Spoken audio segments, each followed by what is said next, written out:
It has started already. That's right. So you got the poetry? Hello, hello. Yeah, I was going to read. Hello. Very interesting around this week.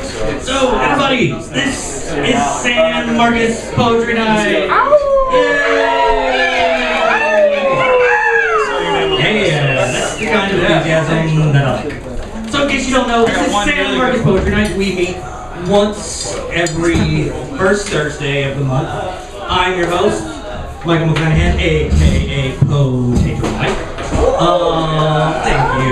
You're doing. Just so you know, we have 3 rounds. There's a sign-up sheet right over there. So if you want to read and you have not signed up or told me to sign you up, then that's what we do. And we take a little break at the end of each round, 10-minute break.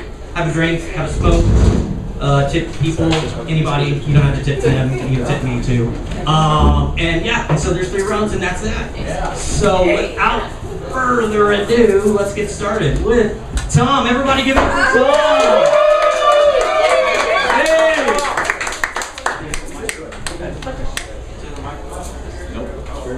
It's like this.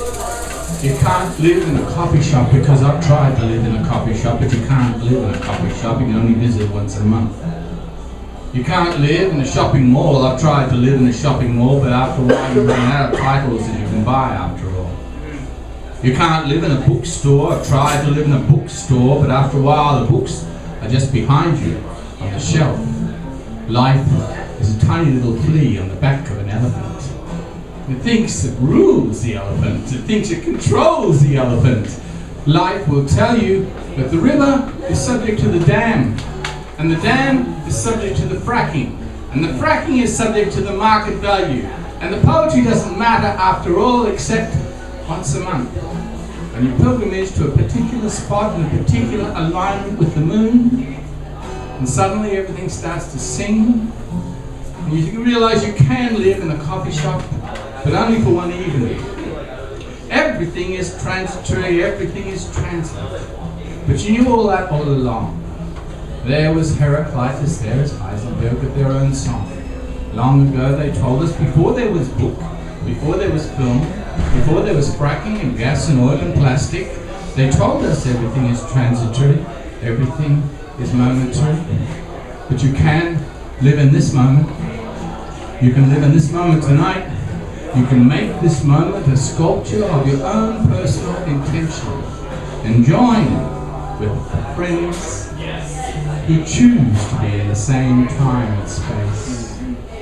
While it's possible, I welcome all as an antidote to the boredom, the ennui, the cynicism, the distance, the mercantilism, the commercialism, and all the things that would sell us if they could find a price for what is priceless. You are living in this moment, and we don't know what's going to happen next.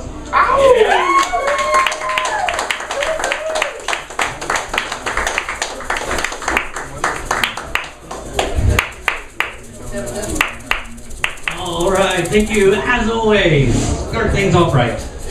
And coming up next, we have the very lovely Louise. Everybody get ready!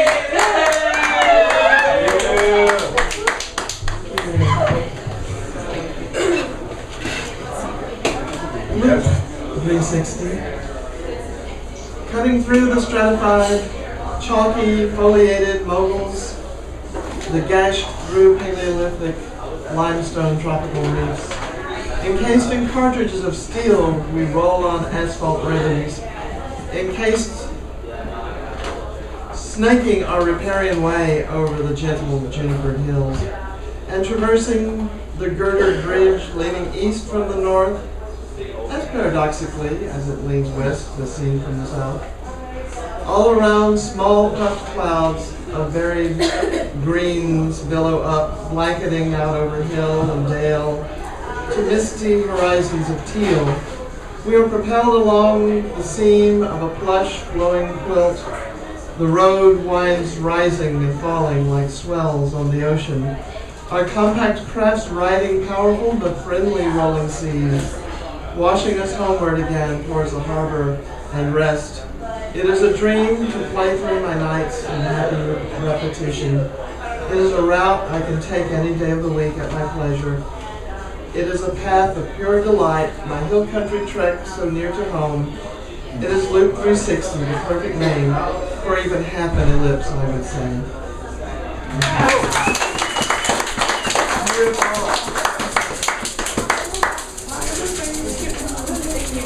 All right, thank you. All right, and coming up next, we got this guy.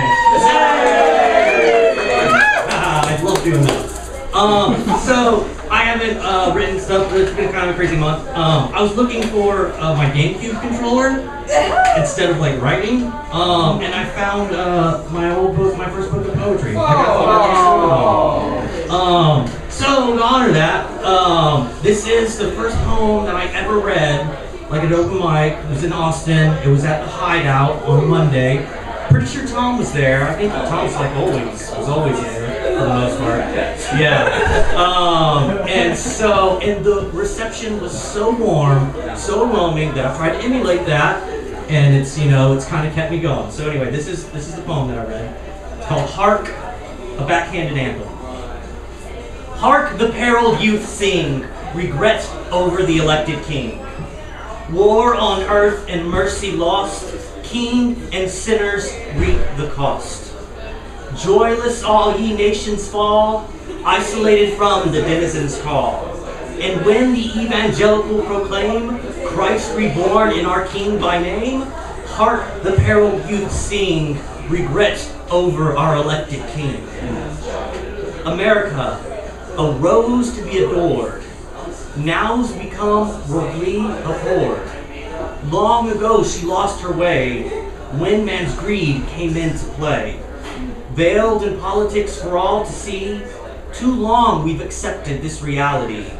Now our hearts and minds is clear to live a life without fear.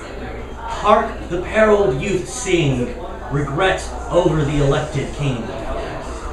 Remember the spirits of the Prince of Peace. Remember, piety doesn't mean righteousness. Light is life for all that know. A life of greed takes a world of toll. And if we cherish the all in us, might we cherish the universe. So grab your good neighbor's hand and shout out across the land. Hark the perilled youth sing, regret over our elected king.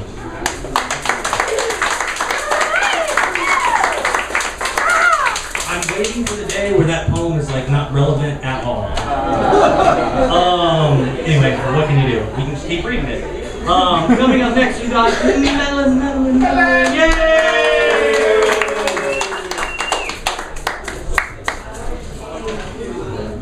It's been a while since I've been back here. Yeah, you're back. So I'm going to hold off on doing one on my own until next round. And I'm going to do a poem I like to read once a year at this time.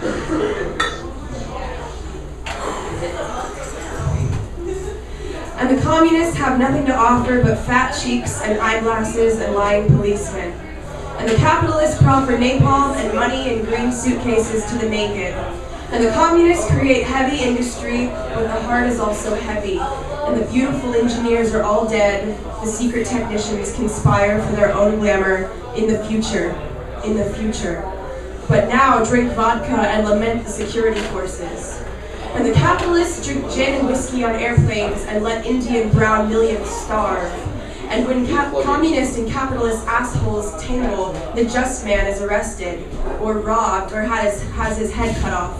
But not like Kabir and the cigarette cough of the just man above the clouds. In the bright sunshine is a salute to the health of the blue sky. For I was once arrested thrice in Prague, once for singing drunk on Narodny Street, once knocked down on the midnight pavement by a mustached agent who screamed out Buzerant, once for losing my notebooks of unusual sex politics dream opinions. And I was sent from Havana by planes by detectives in green uniform, and I was sent from Prague by plane by detectives in Czechoslovakia in green suits, card players out of Cezanne, the two strange dolls that entered Joseph K's room at morn, also entered mine and ate at my table, and examined my scribbles, and followed me night and morn from the houses of the lovers to the cafes of Centrum. And I am the king of May, which is the power of sexual youth. And I am the king of May, which is long hair of Adam and beard of my own body. And I am the king of May, which is Kral Mahalis in Czechoslovakian tongue. And I am the king of May, which is old human posy, and 100,000 people chose my name. And I am the king of May, and in a few minutes I will land at London Airport. And I am the king of May naturally, for I am of Slavic parentage and a Buddhist Jew who worships the Sacred Heart of Christ, and the blue body of Krishna, and the straight back of Ram, the beads of Chango the Nigerian singing Shiva, Shiva, in a manner which I have invented. And the king of May And the king of May is a Middle European honor, mine in the 20th century, despite spaceships and the time machine, because I have heard the voice of Blake in a vision I repeat that voice. And I am the king of May that sleeps with teenagers laughing. And I am the king of May that I may be expelled from my kingdom of honor, as of old, to show the difference between Caesar's kingdom and the kingdom of the May of man. And I am the king of May because I touched my finger to my forehead, saluting a luminous, heavy girl trembling, who said, "One moment, Mr. Ginsburg," before a fat, young, plainclothesman stepped between our bodies. I was going to England, and I am the king of May in a giant jet plane touching the Albion's airfield, trembling in fear as the plane roars to a landing on the gray concrete, shakes and expels air, and rolls slowly to a stop under the clouds with a part of blue heaven still visible. And though I am king of May, the Marxists have beat me upon the street, kept me up all night in police station, followed me through springtime, Prague, detained me in secret and deported me from our kingdom by airplane.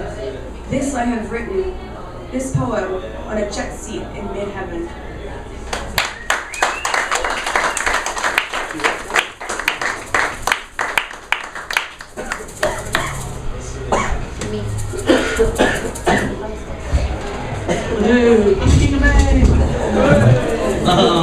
All right, so people that have just joined us, if there's anyone, there's seats up here. This area. Hey, are you gonna read? No, I don't have it tonight. Yeah, she's over reading.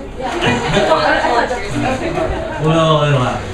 All right, so coming up next, we've got, who we got? We got Steve. Everybody give it over to Steve. Yay!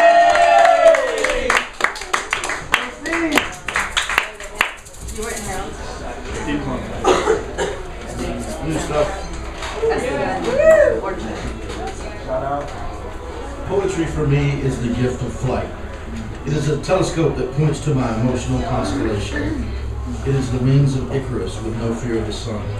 Poetry is the most powerful antidepressant the world has ever seen.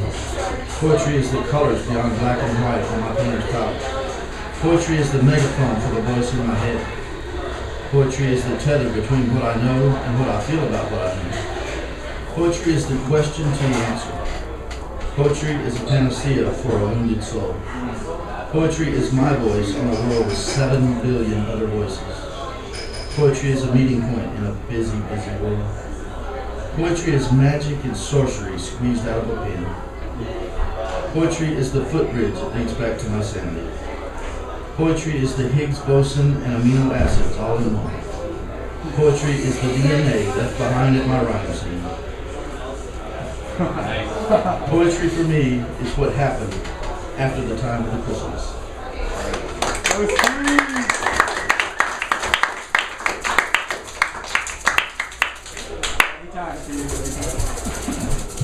Hell yeah.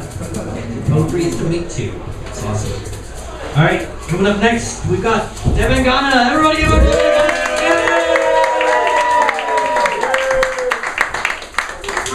Is out there.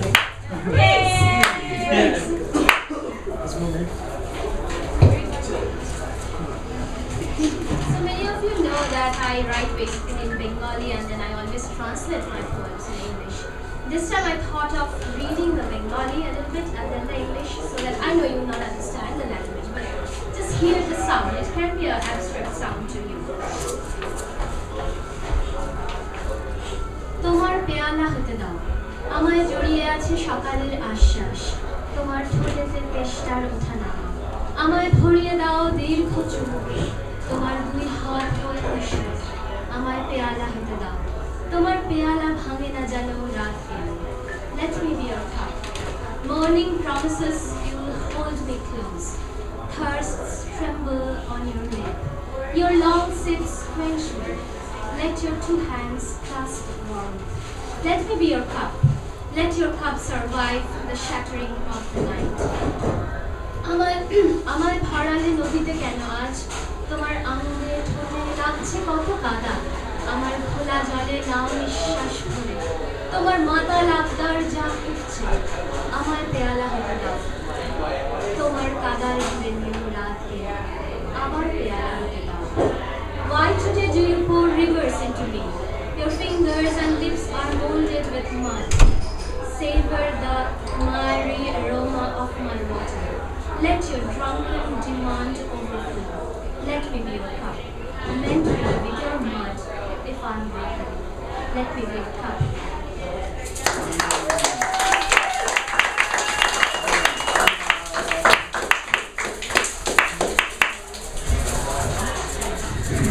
Awesome. I like that. I really like it when people do both languages and we get the, because you can hear it, especially if they've written it, it sounds just as great either way. Even though I don't know it.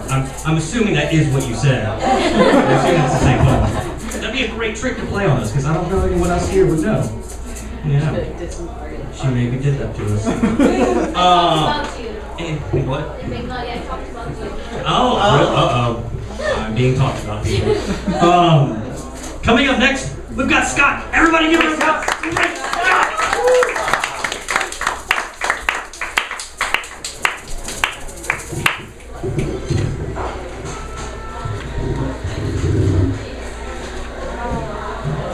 Thanks guys for being here. Thanks y'all for being here. I'm glad I get to share this time with you. Boy, you're not very hot.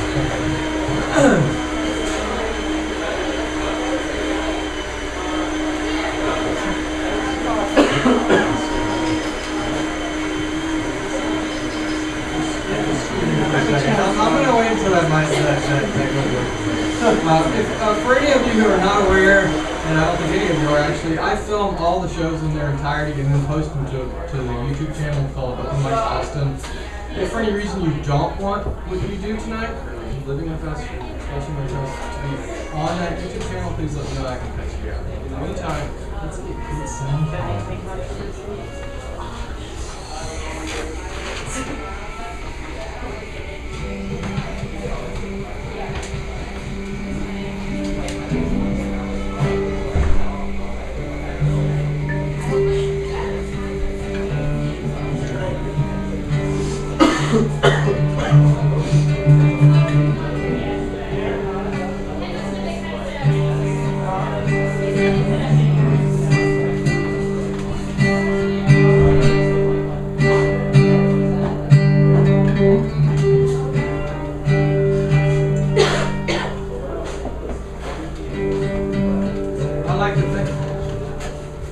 I like to think the newest,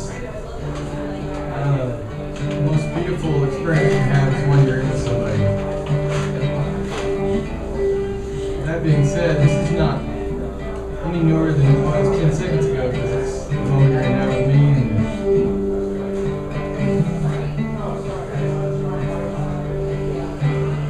I consider myself so blessed to be someplace I can come where people lend you their ear. That's not an easy thing to do.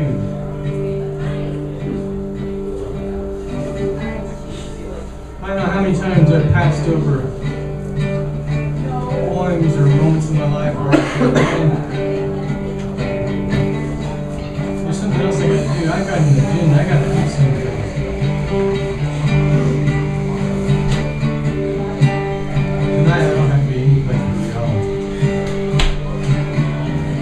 Let's talk about wild and wide open things. Let's talk about things like how to console the unconsolable.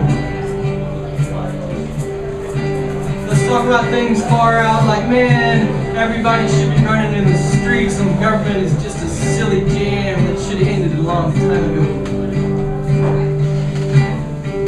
Let's talk about the fact that May Day is a parade that never stops and never had a beginning, and I can't see no how, no way it ever should. Let's talk about a circle of 7 billion people, and every one of them is holding hands, and in the middle there's a fire burning, and it's called the sun. Not this son, but the son and daughter you are to your favorite loved one.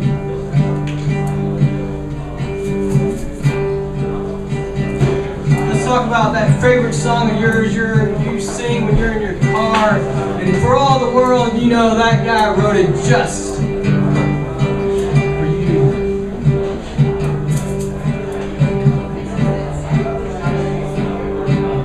Somewhere there's a man crying. Somewhere there's a woman crying. Somewhere there's a daughter crying. And I just want this song and the feelings we have tonight to go out to them, lift them up and say, you know, somewhere there's a bright star and it's called death. Somewhere there's a bright star that people love one another and want nothing more than to share what's inside them.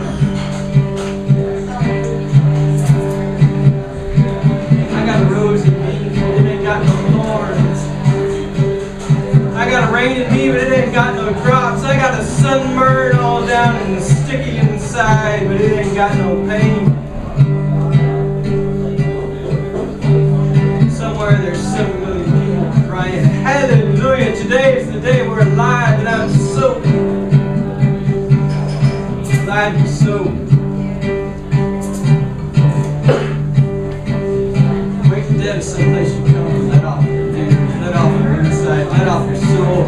Shine like a bright light, cause tomorrow will come. You'll be old and so terribly old.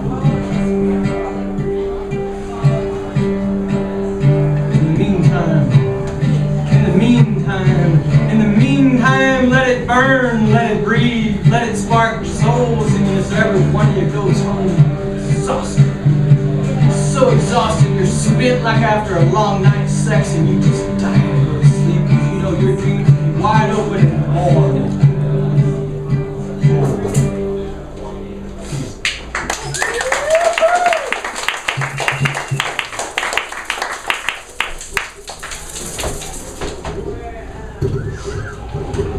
Scott.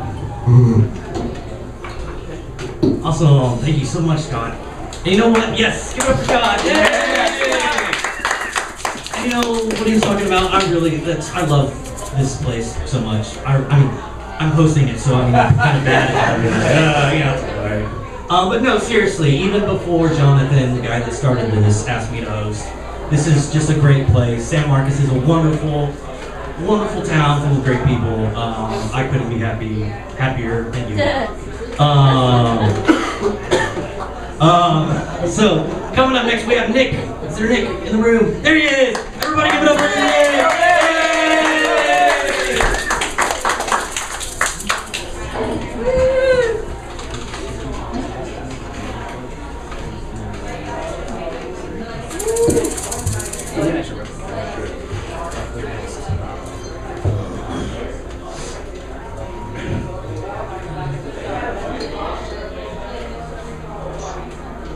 Where will I be when the Indians drown after gateway to heaven? Will I be in the bathtub drinking up all the Kool-Aid in the sewer? Would I be out the highway taking photos with a drug-influenced stripper? Or am I just gonna go through the motions and not care about the ones in need?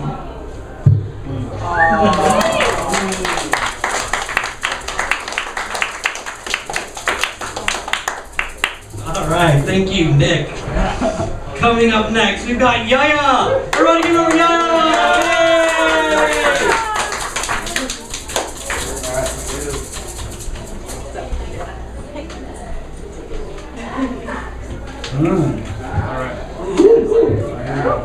First of all, happy early Mother's Day, everybody. Yeah. It's gonna be fun. Mother Earth, too. Yeah. Yeah, for all the moms. Yeah, right? Okay, cool. Here we go. Bless you. See, when fire was discovered, it was seen as magic. Now we use it to benefit our habits. Like magic, it happens, the wind through the air. Like magic, it happens, the touch of care. Like magic, like thunder, like the greatness of a tree, is the magic inside of everything I see. Like the song of a bird, like a ray of sunshine, life is magic divine. Like magic, it happens, the connection's so strong. Like magic, appears the path we must travel on. Oh, what magic is happening? It's happening right here. Be open and aware, it will soon disappear. Here and now, bound in Magic Town, I swear this magic is all around. Magic, magical presence. Magic, what a sparkling, rich essence. Like magic it happens, like magic it goes. Like magic, as the river winds and it flows. Magic, magic, help me be. Like magic it happens, serenity.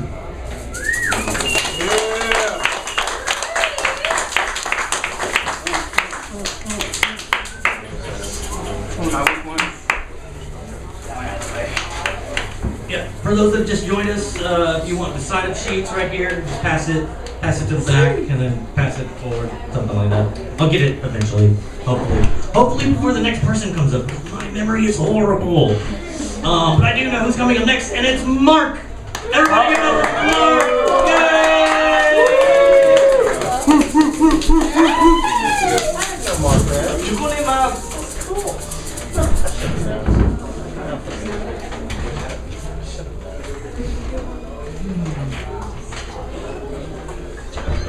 There's chairs, there's a couple chairs, there's a chair. Whole table chair. The table too, if you want to sit on it.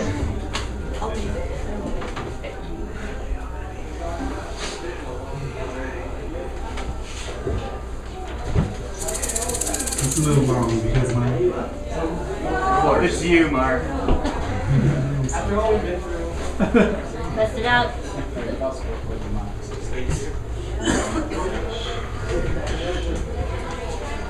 Ever feel like you've been locked? As if getting up and out of bed every day takes everything you've got? As if some fell spirit was watching you from beyond the veil? As if a gaggle of witches were spelling you and whispered incantations telling you lies about yourself that you believed? As if there was no relief from a life of toil and trouble? As if your portion of bad luck had tripled and then doubled? Blocked, then locked into a bubble of self-referential discourse, the mental chatter forcing you into bondage to the mind, a paradox sublime, the source of the subliminal whispering external to self, yet intimately familiar with your shortcomings, the resultant self-vocalization, similar to thoughts you once entertained, exuberant exclamations of self-loathing and pain. And when it seemed that nothing else remained but to accept your limitations, to accept the lowered station of material accumulation, the voices start up again, pretending you're lonely in, and the utter meaninglessness of your life and works, relegating you to a stark death and internment into the dirt.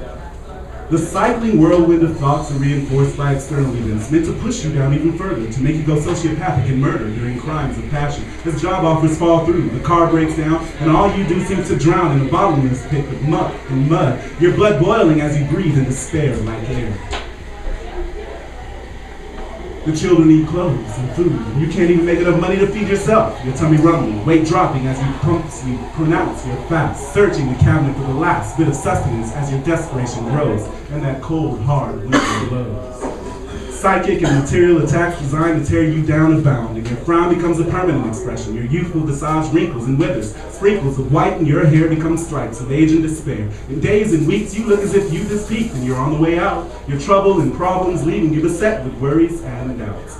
There seems to be no way to get out, and your conscious understanding flags, leaving you to release all your hopes and contemplate what the view looks like hanging from the end of a rope. Working just to pay the rent and bills is a bitter pill to swallow when you try to follow the path of spirit. Walking the road of Job, beset by hard times, going beyond the mind to find faith in God seems the only real way to get through the day.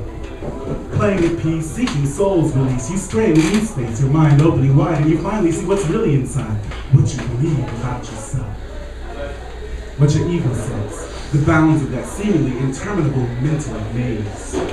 Realizing the nature of your dysfunction brings you to the junction of life and death, where you can choose to go on as you are or take your last breath. Can you survive when your life's based on lies? Perhaps for a while, eking out a living with a fake smile. But when you realize you cannot, the options become clear. All that is here must be released. Your parents, your siblings, your lovers, and your friends coalesce in love's ease as you finally decide to become one of the deceased. The descent then begins, and the tears fall like rain as you enter the void and become your own pain. It rises to encompass your truths and your lives, and your bodies racked with sobs as you realize by and by. And then, somehow within, a silent spark is born. Consciousness forms around it as the darkness is torn. That spark grows and becomes something precious and soft, recognizable as joy within the storm of sorrow and glory. Yet it remains brilliance when aloft upon waves of rage, terror, and hate, the turbulence of change, cleansing all on your slate. At some point, that sorrow and joy becomes one, and a resonant vibration shines bright like the sun, and you find yourself no longer adrift on dark seas, but floating in light in a haze of spirit's ease, encompassed by all thoughts subsumed, but before troubles dissipate like froth, foaming the last glowing force, transcendent awakening, soul slaking within paradise's source. Consciousness manifests within a space of secret gnosis by osmosis, God's light ever flowing, emanating from within, portending the end of conscious sins. You begin drifting high, your spark grows into fire, no longer tired, expanding wired into sources higher. And then you arrive, transformed. Your previous doubts reformed in the storm of the dark night's light. Your blockages now seem small as you contemplate your recent fall and your rise. Your grace finally realized. The blessing of each day, of each breath, of each task, the bounty of the way that your death will build the rest of your issues, lay them out so you can confront them without doubt, and the grace of enlightenment ended your drought. Abundance now sprouts, from aura cleansed, your lens cleared, your soul freed indeed of that paralyzing fear.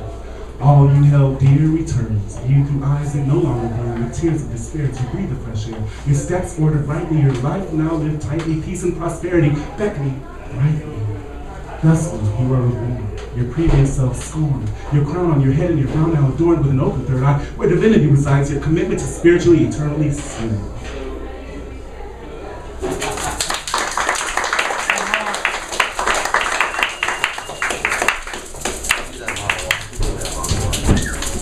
All right, thank you, Mark. I feel like that was my spirituality lesson for the day. All right, coming next, this is a new face to With the Dead. So give it up for Beautiful Blade. Yay!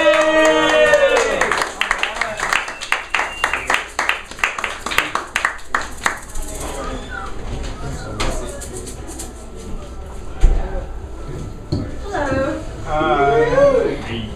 It's nice to stand. I've been drove all the way from Corpus Christi, so.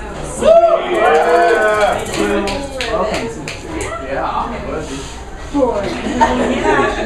You have to. I got music for this one. So.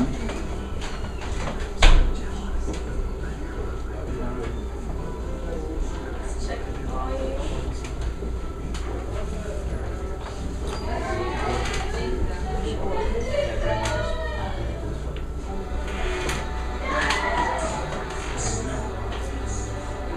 Y'all hear that?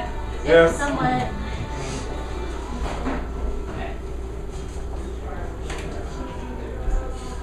Alright, every time I read this poem, my mom likes me to put a disclaimer that this is not about her.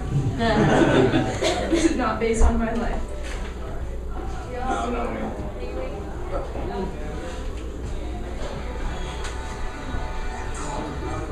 The nature of scars.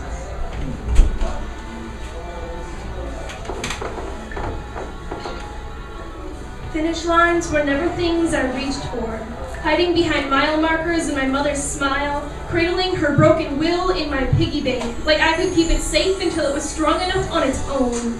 Like her fractured dreams could grow wings and carry her heart in the clouds until the storm stopped leaving puddles of bloody tears around her feet. Life became a foot race to the end of each day. one step after the other until her scars became calluses that wore grooves into the floorboards.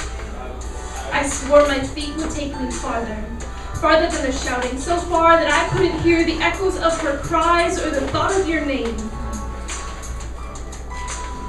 Her bruises were my battle cries, the reason I waged a war inside myself each time you told me that you loved me. You taught me hate with each hit, and bitterness with each blow to her self-esteem. While my mother moved around minefields, father-daughter dances waltzed around questions in rifle tuxes and glass slippers.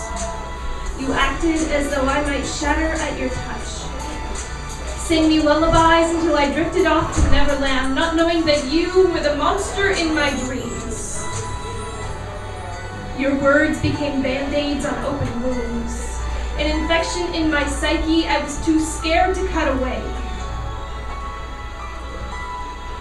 It took my mother years to finally soar above your rule, to let go of her reflection only shown in your eyes and become another person not tied down to expectations.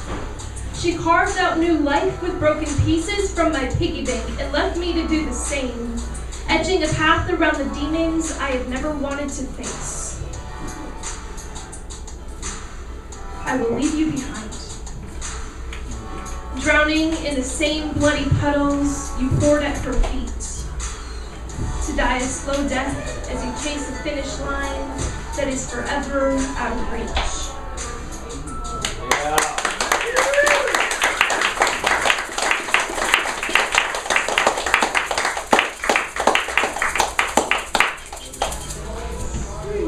That was excellent, thank you. Oh, my corpus too. That's awesome. And just so people know, there's some chairs and stuff here, and maybe some standing room and stuff too. So you know, you don't have to, be in the hallway if you don't want to. I mean, you can, if that's your thing.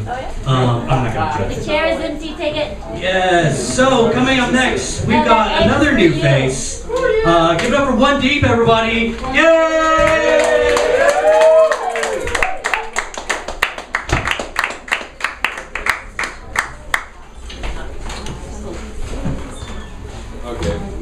Thank you guys for having me. Like the other blade said, I drove up from Corpus Christi. Right. I'm actually, I spent 14 years in the States. I went to school back when it was called Southwest Texas State. I write a lot about immigration and immigrants and my culture and my heritage and so forth. And I write a lot about people trying to make it across the border. This is one, but I was dreaming.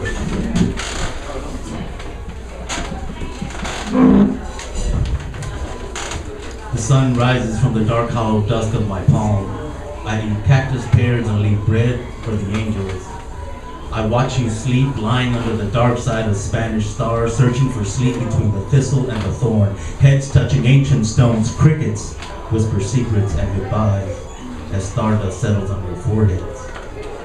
I make a bed of hibiscus and bougainvillea petals for you. I pick yerba buena, copal, rosemary, red hummingbird, sage to make a celestial potion for your black cinder scars and your broken hearts. I carry your heart to ease the burden. Poems under my arm to chronicle the ache of your journey. I make peace with the ghosts of your childhood galaxies and former lovers by driving nails into white doves. Don't you know that I'm down for you? Police revolvers and nightsticks offer your peasant bodies to tomorrow's vultures as you search for your brown reflection in the ashes of moonlight. Stow prayers in concrete pockets as you tread lightly into the undertow of borders. All you want is to dream in your own language, to cultivate rosaries from fertile lands. I step on your broken English, bless the catechism of Spanish tongues, tongues that confess the ghost of Zapata, embrace the iron of machetes, unchain the hour of resurrection on a distant riverbank. I hold you in my poetry of war and struggle, poetry of alien insurrection. I hold you in my bones of poverty, in my ruta maya of salvation, my prose of crystal fronteras and Doroteo Arango's pistol. I hold you in my poetry of heartache and ballads, of church steeple bruises. I pay homage to your creation in every verse. I climb the pyramid of the sun with every line. I drop obsidian beats con el ritmo de mi alma. When I find you're dead, I wash their bodies in the Sea of Cortez. I cleanse their souls with sweet agave oil. I wrap their corpse in maguey leaves, fill their mouths with sweet Sonoran desert soil, and I plant nopales upon their graves so that no one will ever disturb their dreams eternal.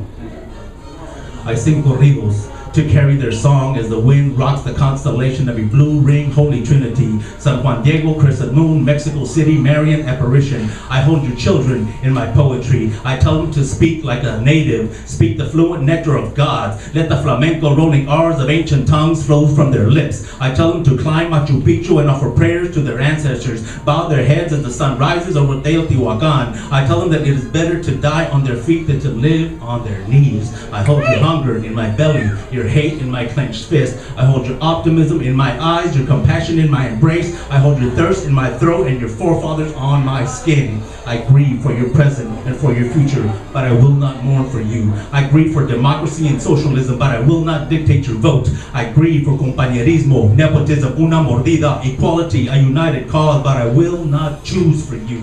I hold you in my poetry. I collect your memories. I collect your dreams, and I weave them into the conversation of hope, the bridge of diversity, the hand of tolerance. I hold you in my poetry so that the world may know that you will not apologize for being brown, for being beautiful, and so full of love.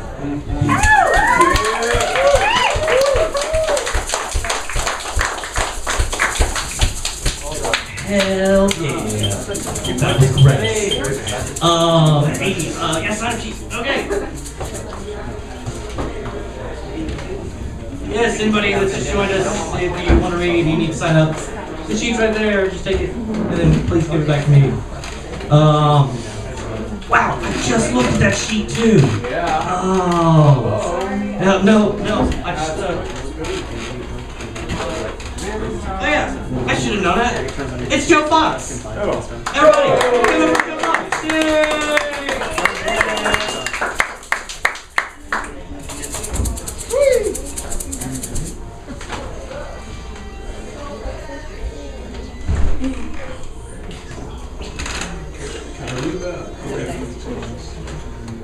I'm forever lost in your orbit, a satellite well past expiration, beginning its descent, a meteor against all odds, lining my trajectory to destroy the dinosaurs in their prime, a UFO crashing in the desert for the military to cover up. Our trajectories now aligned draw us together as it destroys us. What remains after this collision? Will we evaporate into nothing in the atmosphere? Well, screen went black. Okay. Will mammals survive the dust kicked up from our collision that blots out the sun?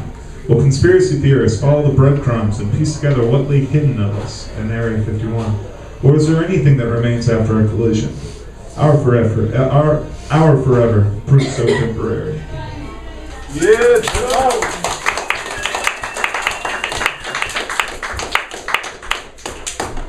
All right, thank you. You know, one of the things I like about reading from a piece of paper is that the screen never does anything. I hate We love paper. We're like 5 poets left, and it's going to be the end of round 2. And right at the end of round 1, oh yeah, see? Wow, yeah, y'all like, no, we've got more of this. That's right. And so, but we'd like to take a picture of all of us. And so we post it up on the site so everybody gets to see all these beautiful, smiling, loving faces. And they get jealous because they weren't there. And they want to come to the next one. And so it's all good. And so coming up next, I need to stop. Chelsea! We got Chelsea!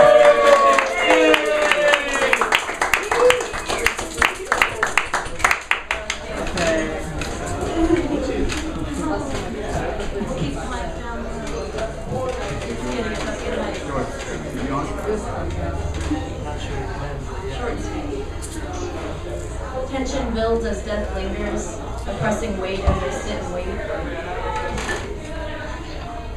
Back turned to wife, his face burdened with strife, combustion bleeding, faith receding, shoulder taps and shoulder shrugs, doped with morphine flying high above, he holds her hand. Then he lets it go. She doesn't even know.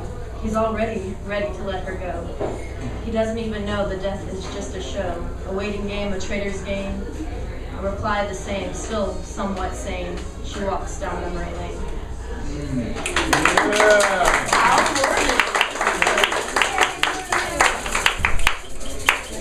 All right, thank you. Coming next, we got George. Everybody give it up for George!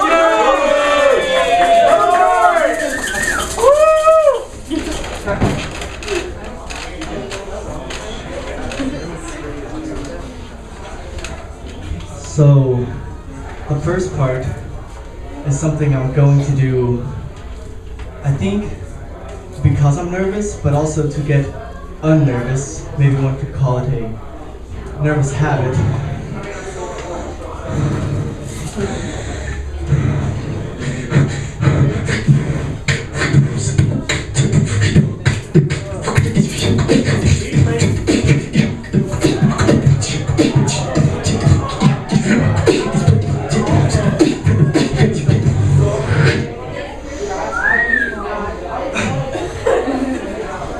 Just another day, desperately attempting to maintain the same old false consensus concerning collective contentment.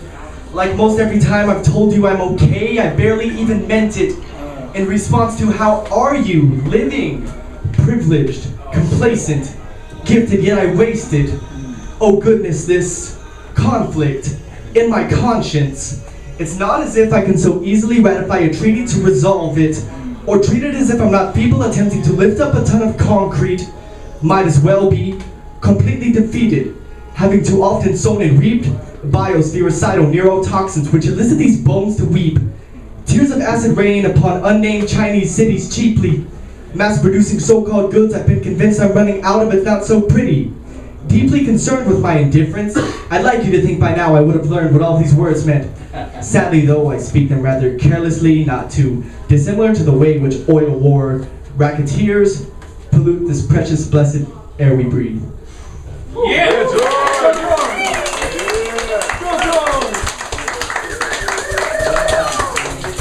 Dude, I wish when I was nervous I could just beatbox and like be not nervous. It was awesome. Coming up next, we've got Jordan. Everybody give it up for Jordan.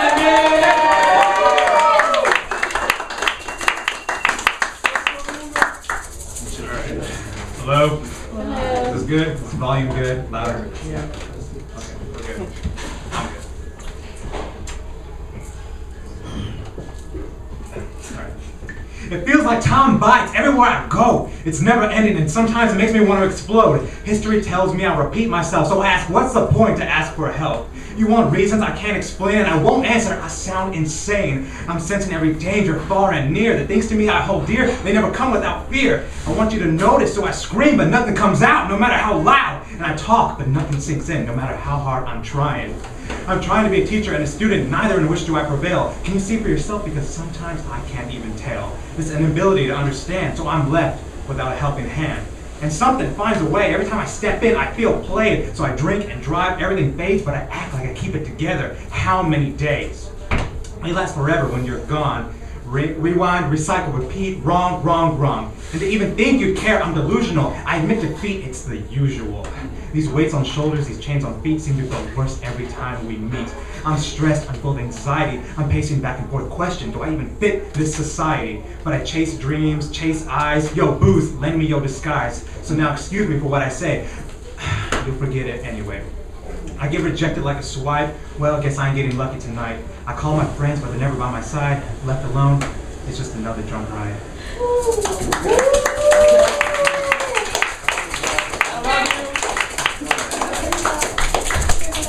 All right, we're down to the last two poets for the end of round one. And we're gonna take a group photo. Y'all, we're gonna take a group photo. It's gonna be awesome, because everybody wants to see your I get to see all y'all's beautiful faces. I want the world to see it. So, without further ado, we've got Alexandra. Everybody give it up, Alexandra! Yay! You reading? All right. I've never done this before, so.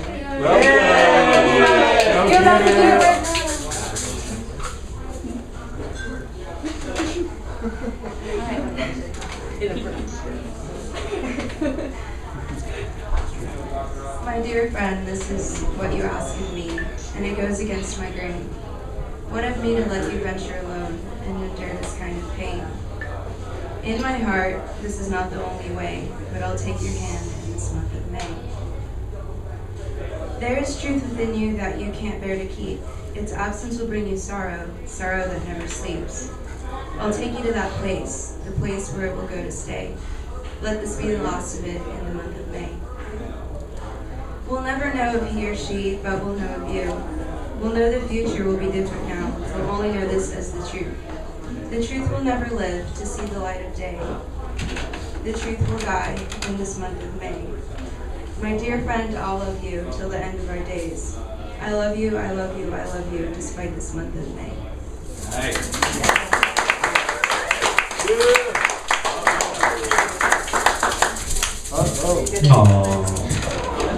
That was your first time too? That is great. That's what I love to hear. Everybody give a round of applause. All right. And it's that time. It's the last poet of round one.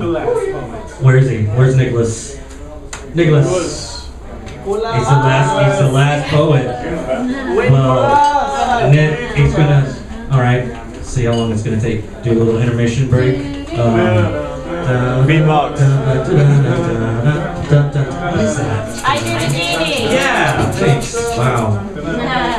Way too many drugs. Money Python. Yeah. So, how are y'all doing? Yeah, y'all doing pretty good? Yeah. Nicolas. He's gone. Oh well, that's his loss, everybody. So, all right, we're gonna do the picture. Everybody, come up to the front. We're gonna be taking a group photo. Yeah. Oh, in 10 minutes. Whatever 10 minutes is from now. 8:35. Oh. All right.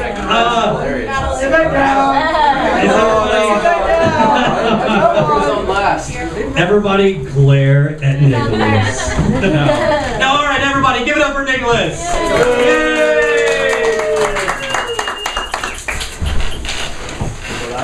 Don't hate because you hate me all. Oh, hey, that's because they ain't on it. Like, what? Interview. Okay, bye. I didn't hear you. Okay. Anyway, hi everybody. To be honest, I'm not feeling very well, so I guess I'm grumpy. So when you don't feel well, you kind of just don't care. So I guess that's an attribute. Anyway, you know what I do. So tired. Tired. Oh yeah, that's very appropriate.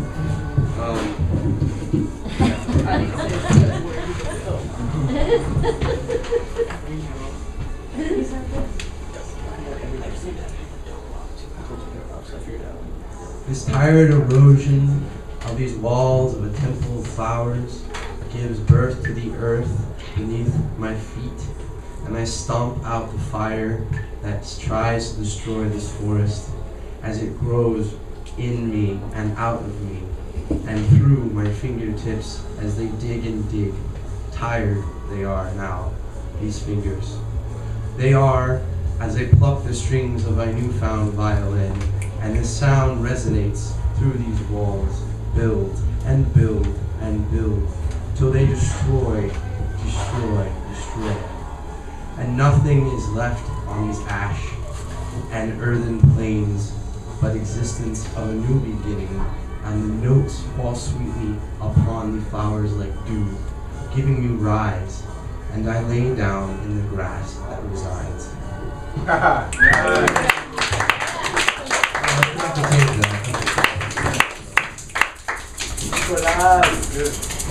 All right, thank you, everybody. And that's the end of round one. Yay! All right, photo. 8:40, everybody. That's when we're coming back. I know, it's so lame. But, well, thank you for coming now.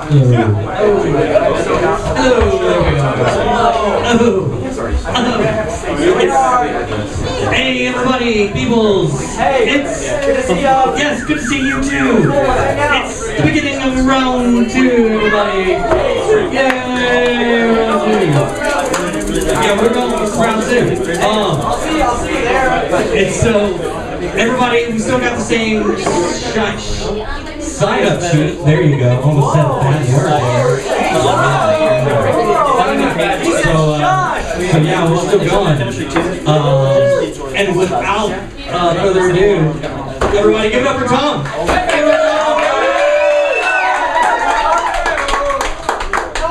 You realize shit in poetry, don't you? People say things that aren't true. I love everyone. Bullshit. It's Mother's Day coming up, right? My mum's 86. She's so close to death. She doesn't want to lie. She says, you're big enough and ugly enough to look after yourself. Now I think around, and I look around people saying things that aren't true and calling it poetry. Okay? Exactly. That's what I say. See? So the mirror is up. Bottom line is this. Wherever we look, wherever we go, the Holy Father rules the show. Tell us God, the Holy Son, we're all the goddess is gone. Listen, I don't want no guru, no Jesus, no man, no Marx, no Buddha, no Satan, no Krishna, no Zarathustra, no leaves on earth up above. Just want to feel my lady love. We're gonna the universe, only you can end this curse. You come down, show your face, bring this stinking world some grace.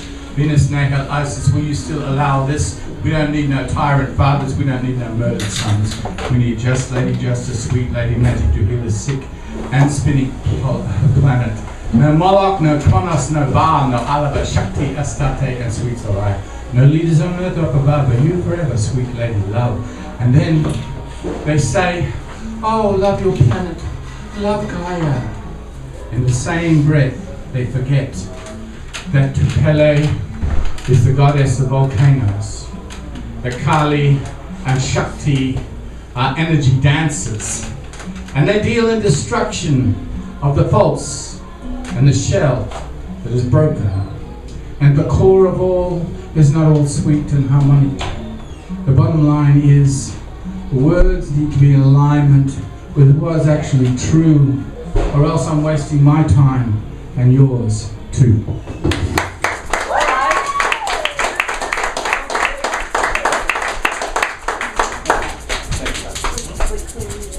All right, thank you, Thom. And coming up next, we've got Louise. Everybody give it up.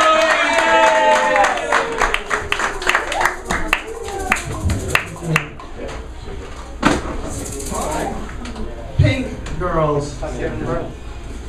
Pink girls are not always pink. Pink girls are not forever pink. No matter what you say or think, pink girls are not always all days pink.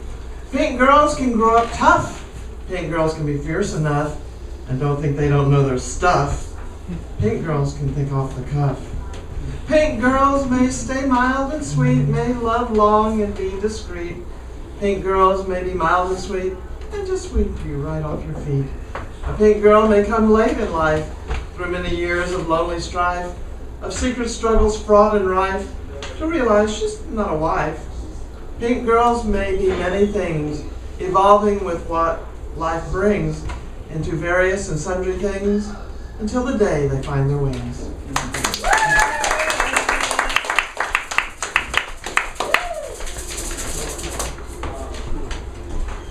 All right, thank you. All right, coming up next, we've got. Oh, this is so sad. It's this guy. My name's not Steve. All right. It's springtime-ish. So this is my springtime-ish poem. It's called Spring Living, South Texans Ideal. Spring is a sigh of pleasure, an all too short sound of the sublime. After winter melts away the cold, aching silence, and before summer stretches out surrealingly forever. There, tucked between, exists spring. Spring is the eruption of blossoms, the evidence of nature's evolving defiance. Spring is the season that sings the most freely of life. And yet, I've met many who wish spring could last all year. They miss that moment when we actually welcome the weather, when we cherish the sun for the way it complements the breeze, when we admire the diversity of the many sprouting stems, and when we smile wholeheartedly, eyes wide as children at the busyness of the birds and bees and of all their kin, taking full advantage of this most prosperous of periods. It's no wonder why many wish spring would never end. But alas, spring will only last the length of the sublime. So let us not bemoan over the brevity. Instead, my fellow Texans, let us cherish it as best we can. Make the most of this season. Plant as much as a green thumb can.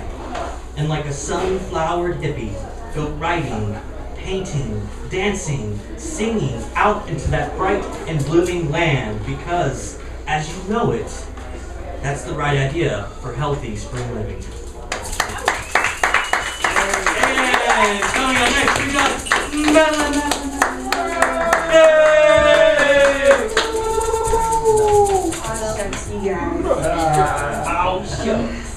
So this is a poem from a series that I'm doing about loneliness. And I wrote it on paper that Thom gave me at AIPF last year. So it's like even whenever I'm trying to like really concentrate on being lonely, I'm like, well, yeah, there you go. So this one's called Ode to a Diner I go to all the time. There's a piece of lint in a tiny jug of creamer, but it doesn't bother me. I just pour slowly so it flows to the back. The guys that work here know the score. My coffee's always fresh, and sometimes free depending on who's at the register. I sit in the corner and read or work on a self-help book with my arms around it like I'm protecting test answers from a classmate.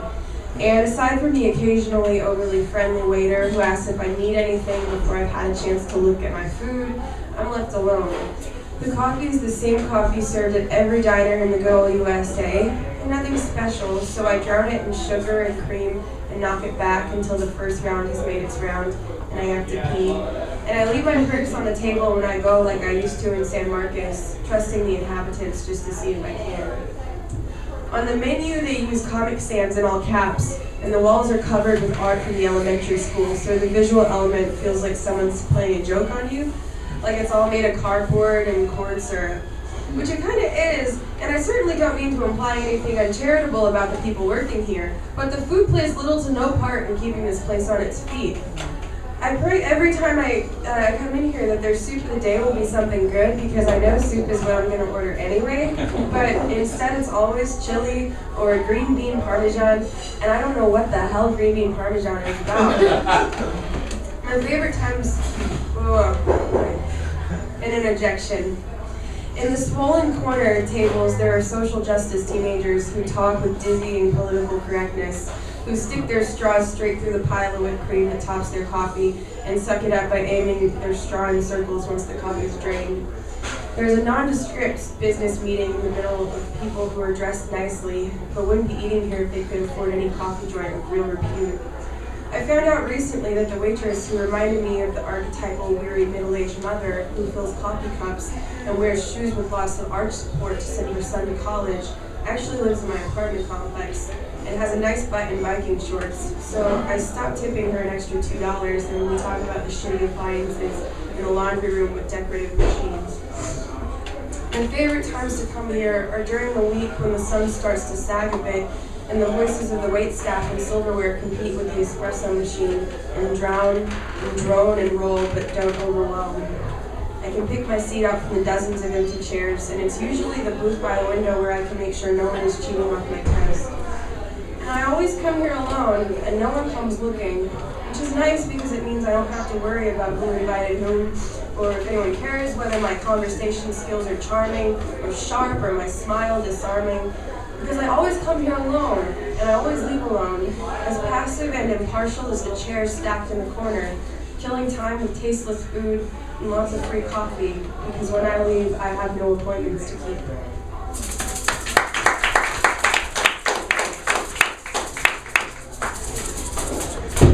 Awesome, thank you. That's a really cool thing to do. I think that, especially if you're a writer, is to go to like these places and be alone and just, write about people. Yeah, they know you're writing about it. So coming up next, we've got Steve. Everybody give it over to Steve!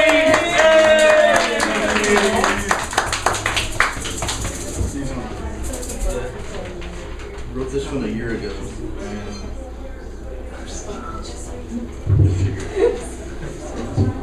nothing like pain to bring you to reality.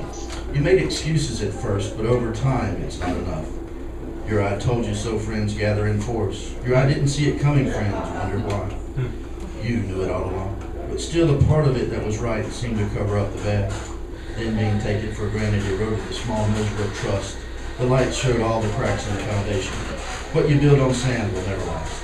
Live in the moment where you see the truth. Don't believe the lies that your loneliness tells. You want it so bad, but it really takes two. Not on the same page, but in different books. Did you just pick them for looks? You move on, and the wound heals over time, but the lonely side can't hide. Love you, and they will love you too. Love grows where two people nurture it. You are more than just a backup plan. What worth having comes without hard work. Be a light in the darkness, and you will draw those in awe of your radiance. I don't mean to meddle. I'm just saying, don't settle.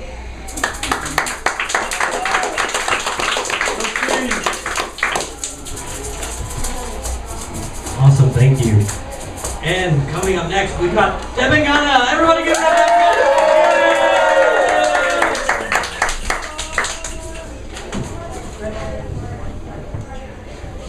So as I live in USA, I have always a confusion that where is my home? Here, in India? And then one cat came to my house for shelter. She was looking for a home. See, this poem is all about home. In search of a home. I could not give you a home. Some days I'm not even sure which home is mine. A tiny cat, your need is small. A warm shelter, a home makes you happy. But my happiness begins with a home. I ask for more. Seeing you shivering in the cold makes me sad. You could stay in a corner of my room. Why do I hesitate?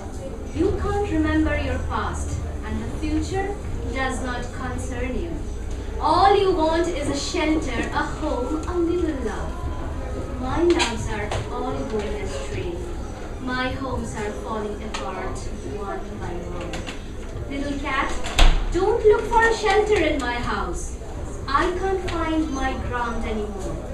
Better think the cold night aloof, the muddy puddle a mat, the rain song, lullaby putting you to sleep. Raid the garbage for food. See how fun it is to play in such a big room. Forgive me, little cat. I can't give you even such a small thing. A little corner under my roof. How can I explain to you that no roof is mine anymore? I remember very well what happened to me yesterday and fear what tomorrow may bring. I can't go chasing butterflies over the bush like you. Not a thought in the world. Or roll on the grass with the same tomcat that slapped you last night. I cannot do that. I'm afraid of not getting a home of my own. Perhaps more anxious than you, little cat. Don't look for a shelter in my home. I don't know where my home is.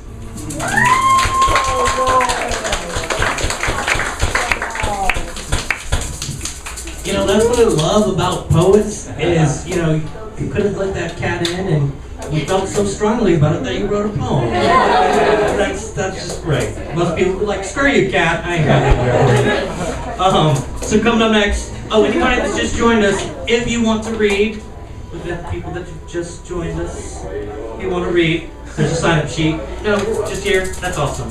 That's just as great. So coming up next, we've got Scott. Everybody give it over to Scott. Great. Scott. First, since somebody just accosted me, I have to say, if any of you, this is a free speech environment, if any of you feel like, me, this isn't where I need to be, by all means, I got tobacco right outside.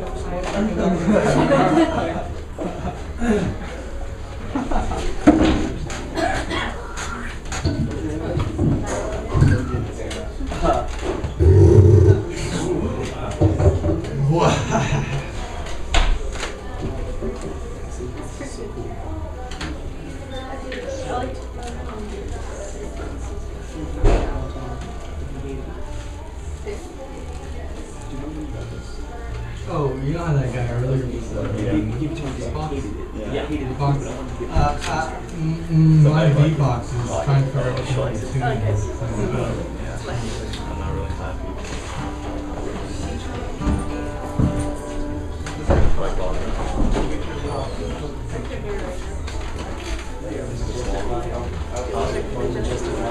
Yeah, it's actually a rap song.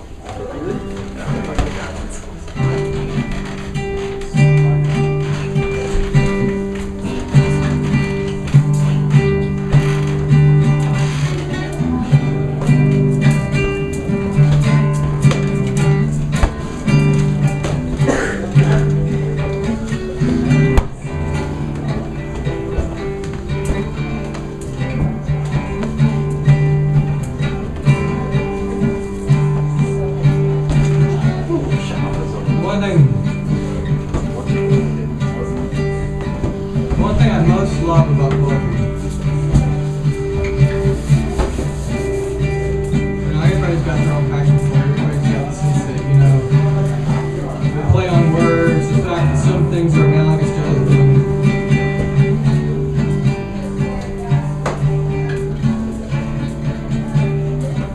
It's your song. It is your song. Nobody, I don't care who you are, Thom, God, the devil, the mountaintops, it is your song. Sing it out loud, sing it out strong. Sing it so boldly that you know it. It's the one you want to say, it's the one you want to sing, it's the one you've been around for your whole life, and it may be the one you go to bed with when you die. So what's my song? I don't care what my song is, I care what y'all's song is. Why not if I came there and open my God? But my little 2 cents that I have to add is inside everyone, and this thing, something came to me earlier today. I wish, the other day I sent a note out that said, I wish if anybody sees David Gray, walk up to him and give him a hug from me. Okay? Because I owe that guy quite a bit of allegiance. In the same sense, if you can find the guy who created the equal sign, kill him. Yeah. People are not equal, and they're the bars that's been holding us back. Well, in the center of us, there's a channel, a tunnel, a river, a thing. I don't care what you want to call it. Make up your own words for it. But it's bars in the middle of it. I laid in the river of insanity in Georgetown one time. My personal sense of privilege. My 1-year-old daughter lay inside of that stream, but we really don't know what I'm talking about. On it. East side of the bridge. My 3-year-old son lay there. And I lay there. I lay there in about 3 inches of water. It must have been 2 o'clock, and I was getting lobster bread. But I knew in that moment I had my children, I had my wife, I had the love of the ground underneath me that kept me falling to the center of it. To this day, I have my chair on my backyard, and I have you people who in words or sound or music, I can rest my head on your shoulder and say, I feel it too, and it's so flippin' bold, I don't know what to do with it. So I write as many poems as I can, I sing as many songs as I can, I try to put into words something that could best only be described as silence. But we do it anyway. Because that's how we do it. I don't know about you guys, but I love singing the song. The song that somewhere in hell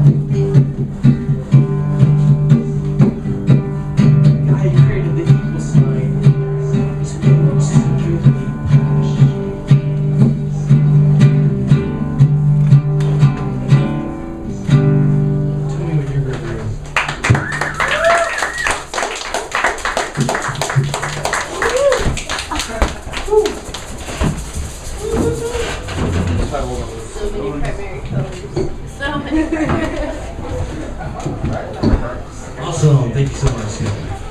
All right. Coming up next, we've got Nick. Oh, everybody have for Nick. Yay!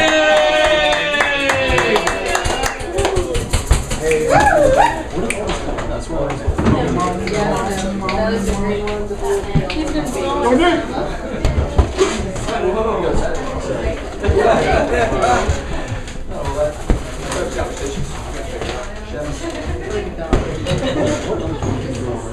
Welcome up, Nick. Where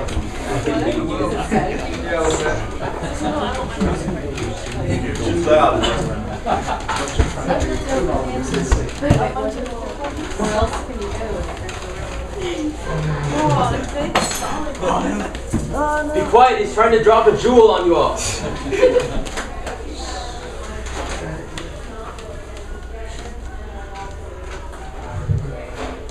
Come now, seek your matter under paper and wash away men's care at the nation's shore, where children discover the second passage throughout the night.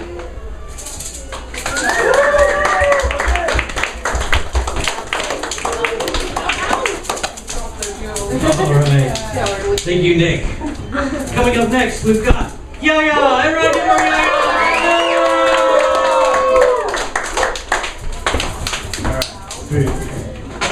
You know that feeling like when there's so many good poets and you gotta like go to the restroom. You're like, I can go to the restroom now, but Scott's gonna be playing, or Tom's gonna be up, or Steve's gonna be. So that kind of sucks. I'm punching while I'm here. All right, here we go. Maybe that's fine. All right.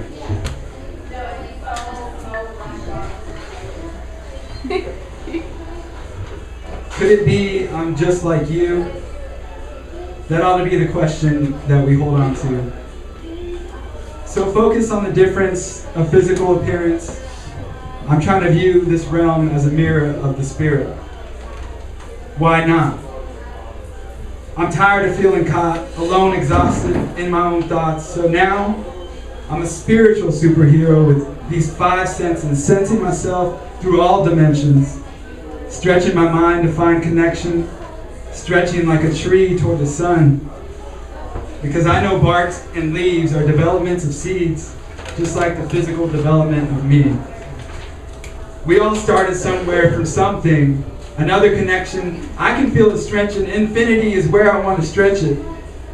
I see dogs in cages, fenced in, confined to these controlled spaces. Some bark, others lay complacent. And I can relate, facing phases of unlimited craving, so my spirit is no different than a 4-legged trapped Dalmatian. Because seeing differences is easy, but truth lies in the similarities.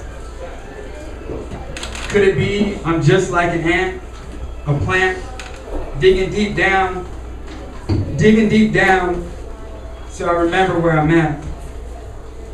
Could it be I'm just like you? Could it be?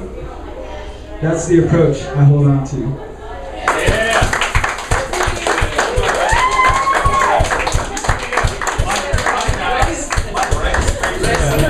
And he's out. He's out the door. All right, well, coming up next, we've got Mark. If there's anybody poke their head out and see if they see Mark for me. Mark! Alright, well, while they're getting Mark, we'll just bring up the next. Wow, we got like a whole posse going after him. Yeah! That's great. Drag people in here. It's your time for the mic. So yeah, while we got half the room. Mark's outside. Alright, well, we'll just bring up the next poet already. Coming up next, we've got, it's the next poet. It is Beautiful Blade. Everybody give up for Beautiful Blade. Yay!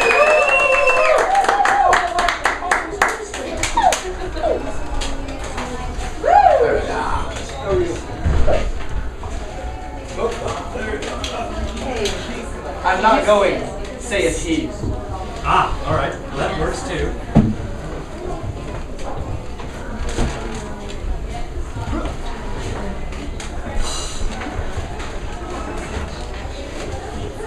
Hello again. Alright. It's a little shorter, so.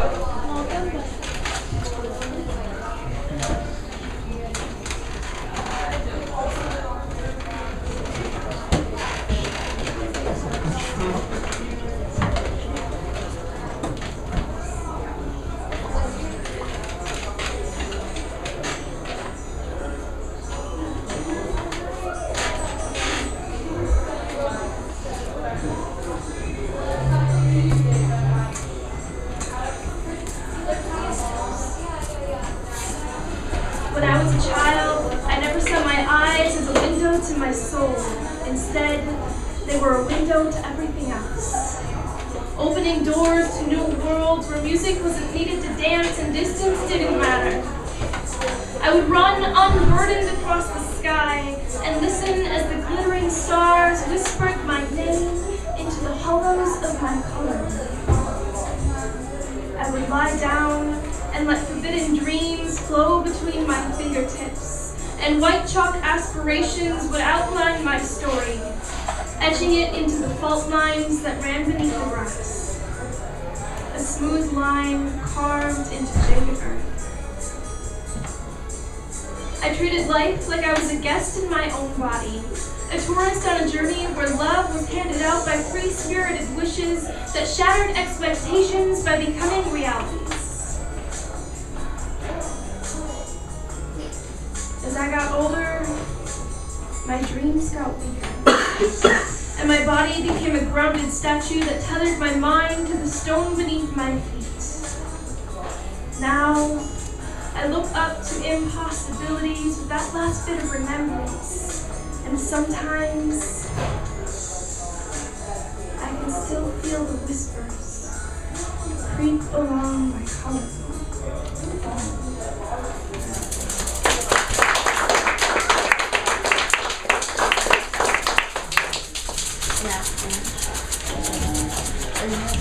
Can you turn the speakers up? Can I? I don't know.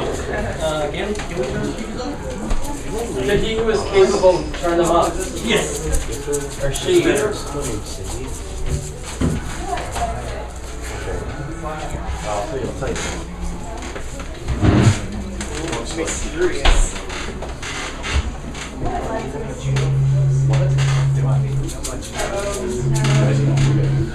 Whoa.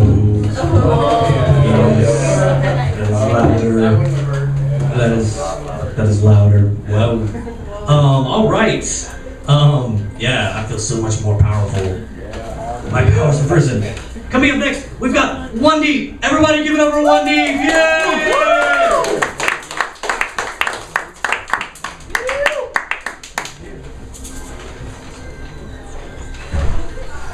I'm going old school for you guys. This is the way I used to do every open mic and poetry slam. I was in with a bunch of papers in my hand, and then a bunch of young girls at this open mic that I was going to said, "You gotta put it on YouTube." I said, "What the hell's on YouTube?" I'm techno-retarded. I don't know anything about that. Anyway, this is based on a true story. This is for the girl at the bookstore cafe that takes her coffee with cream and sugar and turns the color of her brown skin. She smiled as I ordered my coffee black with lots of sugar, baby. And she sits in the corner facing the door as the sun casts shadows before everyone who enters, and I'm moved by the simple nature of her movements, both hands pressed together around her coffee cup as she closes her eyes and sips as if in prayer. And I imagine her tasting the earth and inhaling the mountainside breeze of a Peruvian coffee bean plantation that created the source of her morning nectar. And I want to leave, but I am drawn to her for some reason, so I sit 3 tables down and I write this. I observe and inhale this moment that tosses my soul, clutches my heart, and causes my ancient blood to serenade this stranger, this girl, this princess, warrior, queen. And I want to tell her that I hunger, thirst, and bleed to know her, that I've always known her, that the source, seed, and atom of this moment was conceived, planted, and created before we were born in the ethereal amber of time, when the heavens bewildered sages, priests, and kings, when all things were new and we were morning dew on the strings of fate, destined to speak the same tongue and harness the same sun that burned our skin into a unified bronze amulet. And I want to tell her that I love her, that I've always loved her, that we are the one single moment in time, that we were born of Aztec pyramids outlined by Orion and Venus with no horizon between us, that we were the harvest moon in the native sky that guided our ancestors to the divine, that she must look within herself to find my heart beating and repeating her name with every pulse the same, and I want to tell her that my love for her was carved into black obsidian stone pillars long ago, hidden in a deep rainforest jungle, and only by gazing into my eyes will it be revealed. And I want to kneel before her, before this girl, this stranger, princess, warrior, queen, and thank the gods for making me a common man, for the dark roads that I traveled that caused my soul to collapse into a fist, for the pain and suffering that I endured only to be born again in the crucible of life, that I may know this truth, this beauty, this moment, where this girl at the bookstore cafe takes her coffee with cream and sugar and turns it the color of our skin and sits in the corner facing the door, and I pray that she just glances at the shadow behind me as I leave alone.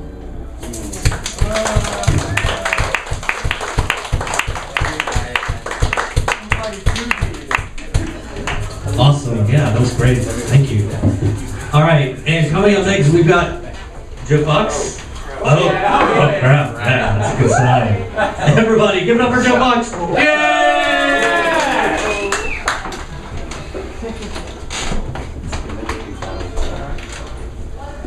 Okay, there we go. I'm gonna keep tapping the screen so that way it doesn't black out on me. Sure. Okay. Thoughts slip out of my mind like sand through an hourglass. Seconds tick by and the grain of hell that seems so pure vanishes from my grasp, and I'm left standing in a void. This void is a sea of repetitive action that kills a part of me with each cycle. How can I picture Sisyphus happy? Maybe when we were younger we saw a purpose to pushing the boulder up the hill, to holding the sky where it stands above us, to remaining diligently at our post. However, I despair when I look around and see myself performing the ritual alone. The problem for the hopeful is that we yearn for growth, for our actions to come to fruition in some form that fills this yearning inside of us. How could we be happy? What is happiness when we yearn for things promised but unseen? If we embrace the void and the pointlessness of our efforts, then what is the point of being happy? And yet, all it takes is but one moment for the world to be flipped upside down, for things to seem hopeless to be born anew with possibilities we never envisioned. I see it when I see the withered tree that stands as if it never saw sunlight or water, one day blossom with new life. From where does my spring come from? What form will it take?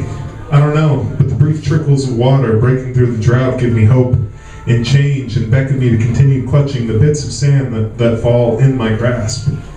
All things will grow new.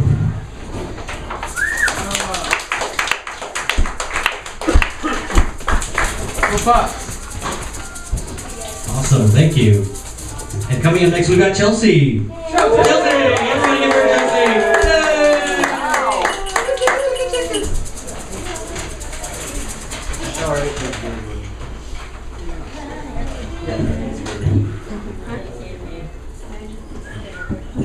Drop that beat, it makes me want to move to just let my body groove, stop and left, back to the right. It looks like you're having a seizure. Let her dance, it's the only way to please her. No need to seize her, you'll never be her or beat her. She's the girl you write songs about, she makes you want to shout and rage. Try and trap her in your gilded cage. She passes all the regulars, and yes, you cherub, you're as basic as they get. To 2020, you'll have to invest in LASIK. Go on, you basic, made you look out like a snitch. He doesn't trust you.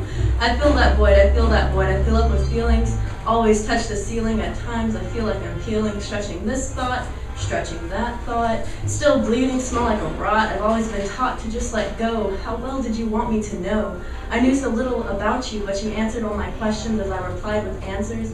How much did I share? How much did you care? How much have I invested in wares, revolving the stairs to lead you on up above the Megatron? It's a journey if you want it to be. Life's a trip. There are moments that I skip. I want to replay it back. I always worry about my sack. The nest of life, will it give life? Will I live to see any baby birds that will sing to me when I wish? They won't be tampered with in a dish. No fear for life, but fear about life. How quickly we evolve and strive. Just put down the knife and the blade. Come on, let's go talk in the shade. Pave your own way and not in your skin. Make time for your kin. They are the ones that forgive your most troubling sin. They want you to win. A selected group of people to have you rise high above from the steeple. Yeah.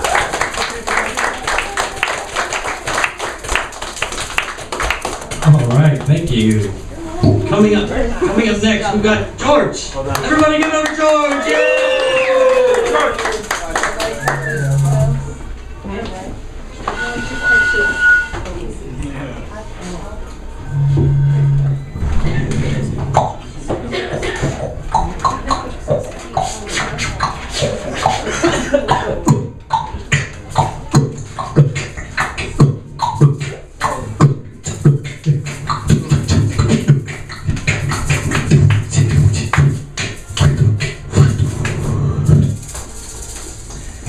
Baby girl whom I adore, you're not a doll, feel that volition.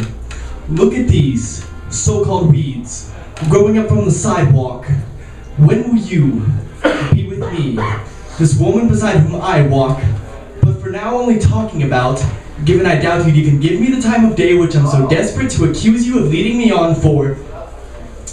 Oh, how I've been wallowing, stumbling in this stagnant stubbornness, following ignorant mumblings intending to defend sentiments of fumblings justified, whispered, lacking confidence, even more trivial than fantasy football failures.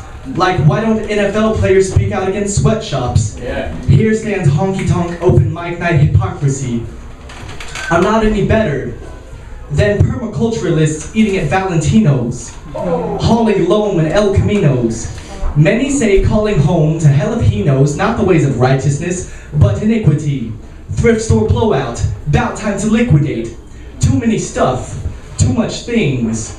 Too many people saying there's too many people. Yet, there they are, just being people. Taking their next breath, eating their next meal, lighting their next cigarette. I wonder what they feel when they choose to wonder or not how long things will stay this way. I'm about to quit. I'm down to just one a day. Well, let me pray for you, I'm not any better. I worry every day, consistently lying to myself that relying on my inconsistency will help me cope. But nope, I'm reaching for too short a rope. My own power, it's weak. I'm not meek, I boast. About the ways I speak, the words I write. About the days I seek for God to make right. Because so many I've wasted, even though I've nearly tasted the ending of my life being my sin's wages. And from there, where do I go if I leave this life faithless? It's really heavy. I don't know how to say this.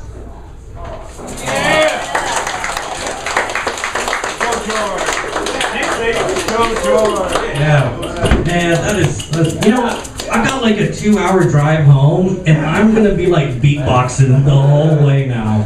It's not gonna be as good as that, but you know, I'm the only one listening, so who cares? All right, we're down to like the last few poets. So coming next, we've got Jordan. Everybody get over Jordan! Yay!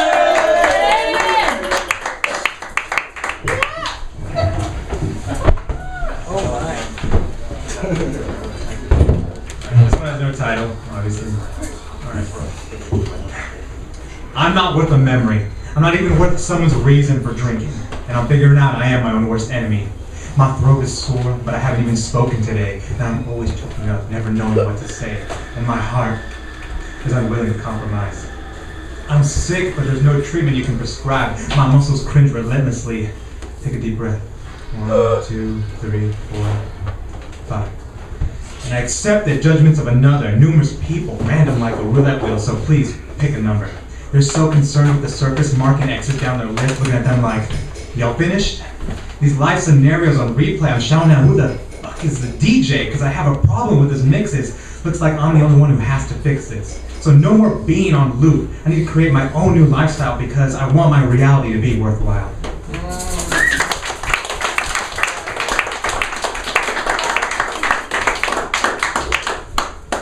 All right, awesome, thank you.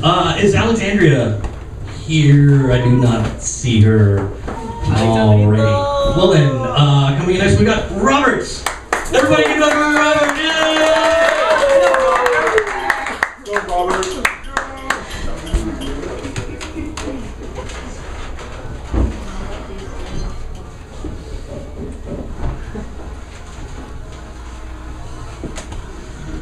To tell the truth sincere without saying more than I ought is my challenge sobering here.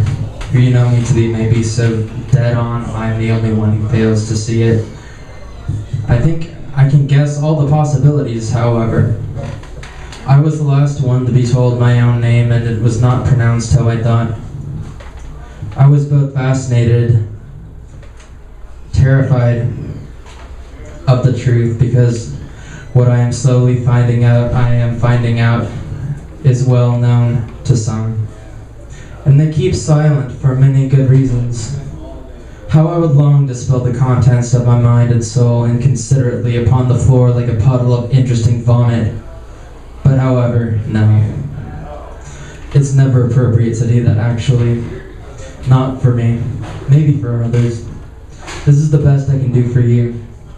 dancing around abstractions. Should I just end it here, say something distractingly cryptic, toss in a word salad, fool you into thinking this is anything other than raw sincerity as deeply cut as I think I can afford to? I will just end it here. You already know everything I have left to say, because a part of me is in all of you sitting in this room, in this coffee place right now in existence. I will never die, and I will never go away, even when I am gone. And know that I will be very soon. I will only be hovering overhead for each and every one of you. My wings will cast shadows, and only so that you may see the darkness by the light of the day. Bless each and every one of you. I cannot truly thank you enough for what you will go on to do and have done already. Farewell, me.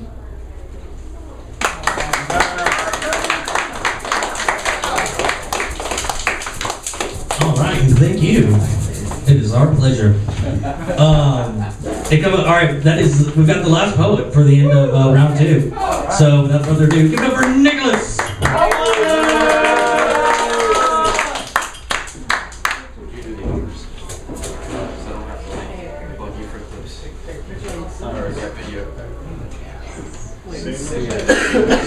Oh God, everyone's already shouting out.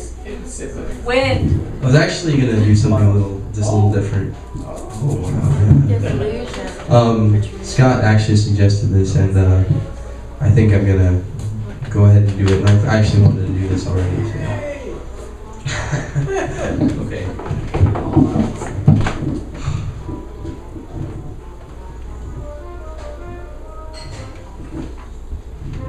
We are as a group of legionnaires marching with our spears to the sky, poking holes in it as constellations of our histories, of the Romans, of Italy, of Europe, of the world, of the geopolitical mess, of amalgamation of lines coming together to create a perfect ? Symmetry. We are as we are in our races, and we are as we hope to be in our ethnicity. We hope to be nations, we hope to be great, we hope to stand out as one person to represent all of humanity. So that is what I strive to be, in arrogance and absence. That is what we all strive to be, in ego and imperfection. We all strive to be something in this imperfect symmetry.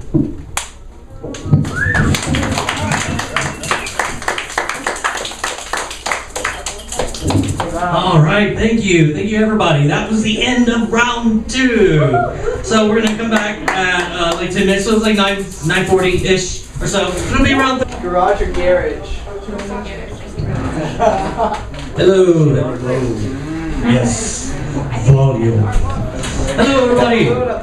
This is round 3, everybody. Yay! We're at the last round. Thank you so much for sticking through.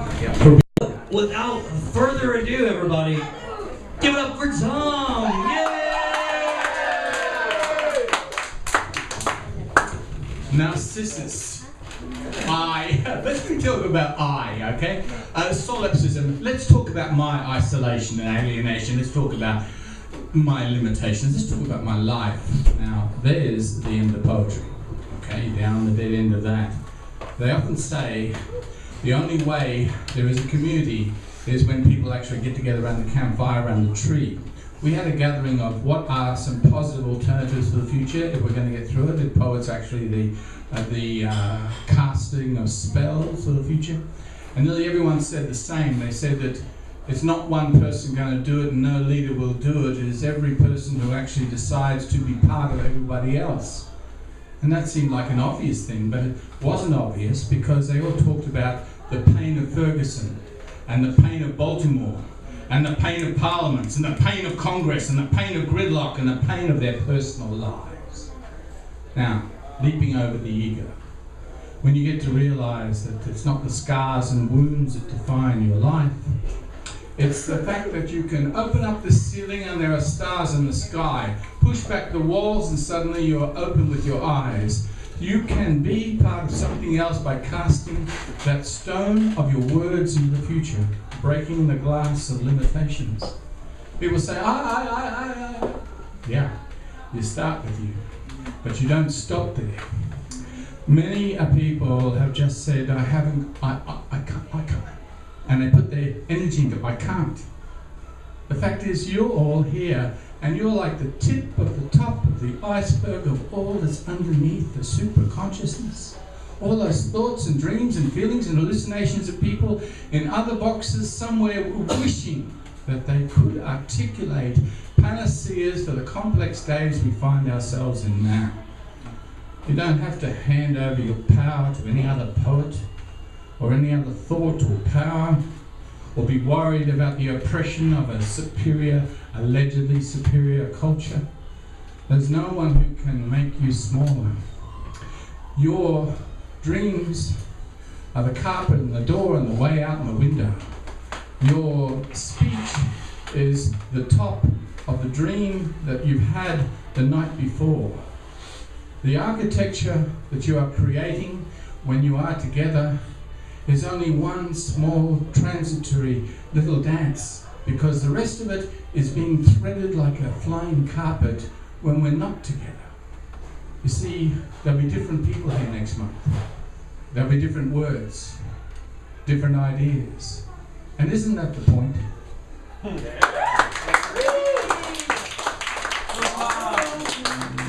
right, thank you, Thom.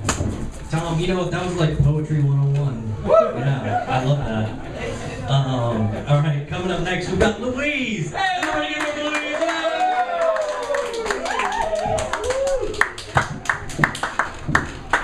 Well, I was happy this week that I finished the first draft of the book of my musical that I'm writing with Ron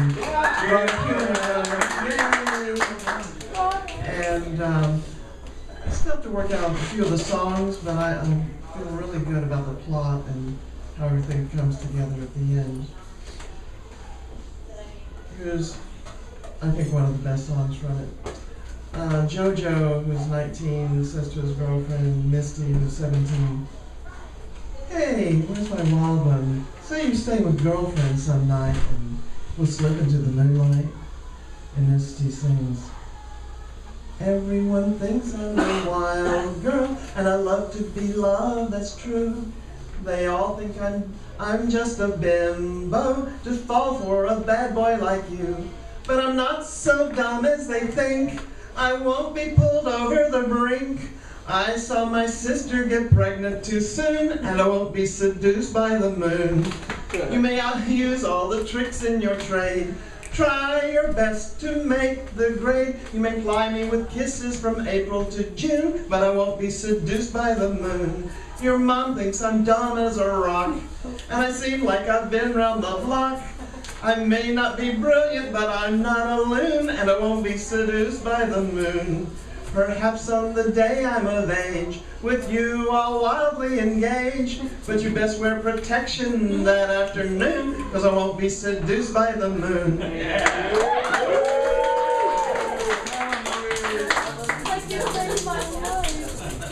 All right, thank you. That was a little blue. Yeah. All right, so coming up next, we got this dude. Oh my God, he just doesn't shut up. That's this guy, actually. Oh gosh. All right, this is this. I don't think I've ever read this one here. This is called Fishy Awareness. This is for National Fish Awareness Month. I'm not sure if y'all are familiar with that, but yeah. So, I have a dream, and in this dream, I am a fish. I've been swimming along for a while now, out in this fascinating, seemingly endless ocean. I see these little worms wiggling deliciously ahead, and I eat them up as I go along, as they make me swim on with a little bit more steam. I swim along fine for a while until I notice there are hooks. They are dragging me against my current will. They are draining this fish's steam-powered body of its internal combustion, so I fight and I swim. I fight and I swim, slowly losing against so many hooks until I am just too tired and I can't find a decent pair of hands and I give up. Watching the ocean I love being grilled away faster, I think, oh wow, ocean, so this is it? Some of those bullshit worms actually hid deceptive little hooks. Thanks for the warning. And in this dream, I gratefully wake up. Happily, I am not really just some dumb fish, but still, officially leery of delectable, detectable worms and their possible horrible hidden hooks.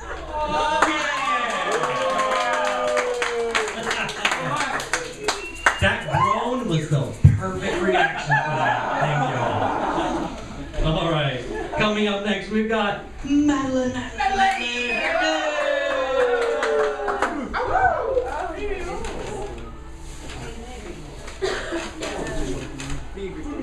Alright, y'all. I'm so happy to be here with you guys. This is the best open mic I've been to all year. And I think the last open mic of this caliber that I went to was this one. Yeah. Okay, so this weird thing happened last night. So I dated a guy, and I broke up with him, and he died a couple of years ago. But people are still liking his page on Facebook, or they're still commenting on his page and posting to his wall on Facebook, which is kind of weird. So every once in a while, it's like, oh, I miss you so much, I feel you next to me.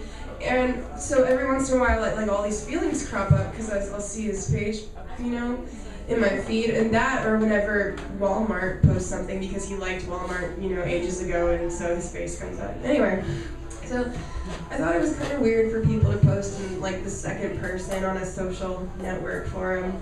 But I'm going to read a poem about him in this social network forum, and do the exact same thing. I've been passing you between my knuckles like a penny since the day you left me, baby. I've been keeping you tucked behind my gums, and I'm afraid there isn't much more memory left to absorb into my blood.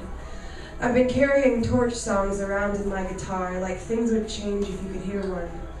But if you were here to hear me play, and not lying there knock-kneed and fey, and not bright like in simpler days, I mean simpler, like you never shot any trembling shiv into your skin, and simpler like I never imagined a future in which I would have to wonder about whether the fates would find our pure as lily-white child love worthy to continue on its own merit.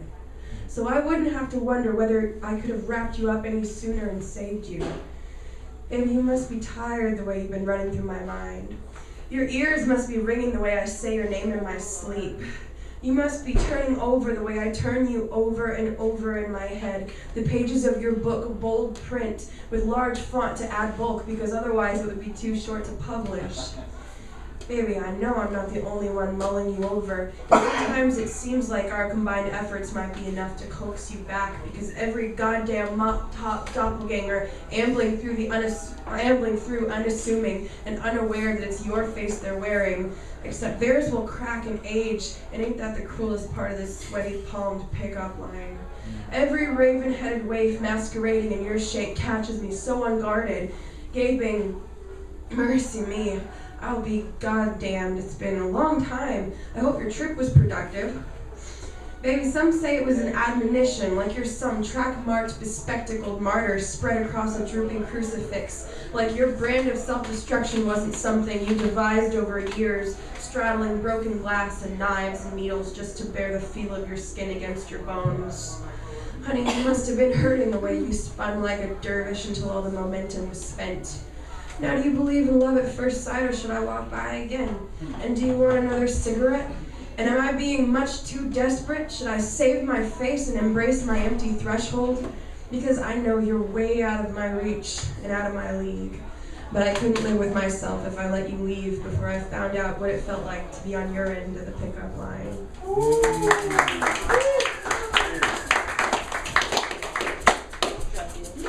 All right, thank you. I heard a while back there's a company that you can sign up with, and after they compile information about you, through Facebook, like what you're interested in, and then so when you pass away, they'll keep posting under your Facebook profile and stuff like that. Yeah, that's the proper reaction to that. That's just weird. That's really weird. Because it's disturbing enough when stuff like that happens and someone's deceased and they come up like that. But yeah, they'll do it for you so you never die on Facebook There land. are tombstones that will have to play a video on you. Oh wow. Interactive tombstones? I don't know if we're ready for that. I don't think so. Yeah. All right, coming up next, we've got Steve. Everybody go for Steve! Yay! Come with it. I believe.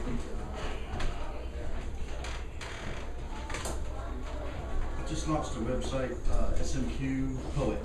And it's got about 100 or so poems I've written over the last year. It's free. Head muttering, heart murmuring, emotions churning, yet you are still yearning. When will it start turning? You live life like you are promised a tomorrow, so you let it slide another day. The changes you seek are a few choices away. Procrastination still holds sway. Heart heavy with dread over telling the truth to yourself. We who are just bookends see your story from both sides. The happy you would be so much more. But you are ruled by the I'm scared part. To live a life devoid of joy when all you have to do is walk away. You martyr yourself for a God that will never pay the ransom for you. Selling little slivers of your soul for the coins of confusion. Your biggest battles are fought inside of you. The war that rages in your life is not about controlling others, it's about being controlled. Are you so afraid of fulfilling your destiny that you would allow another to be in charge? Pull off the blindfold and see the beautiful world you are in. Stop turning away from the light of truth. You can't hide in the shadows. Walk out of your cave, or walk out of the cave you hide in and face the world. Walk to the new life and create your own paradise. Stack up all your self-help books and stand on top of them to get over the wall you have built around yourself. There is no safe harbor in a mind that is self-confined.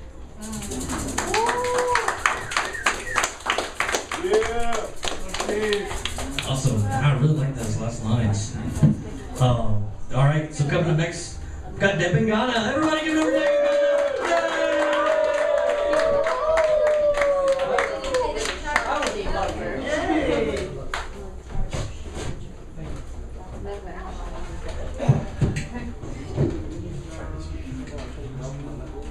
So this is about when you fall in love with someone or with some place or some tree or stone, and then at the same time you want to get rid of him or her or about the place because you have some other priorities.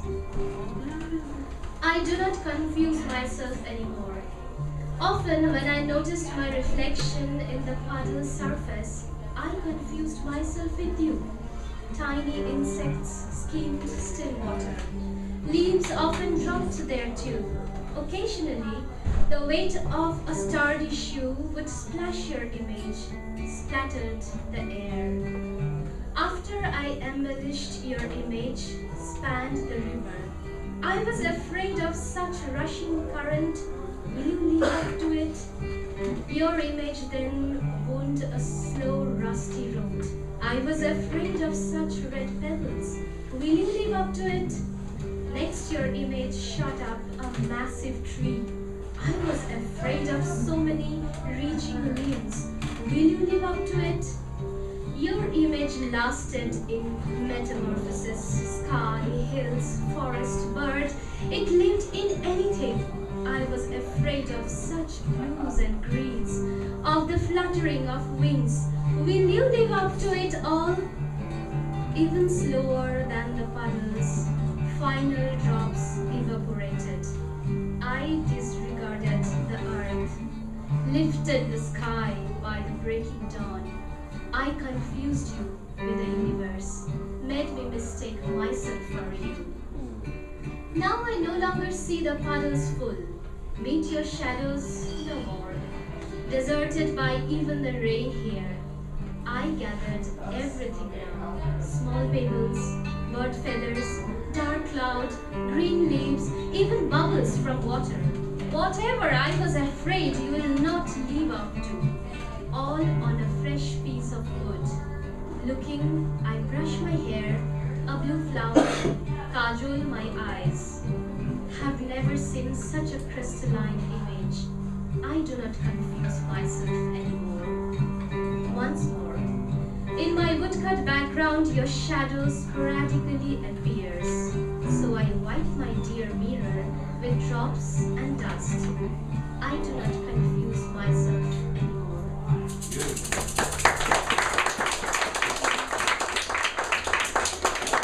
Next, we got Scott. Everybody give it up.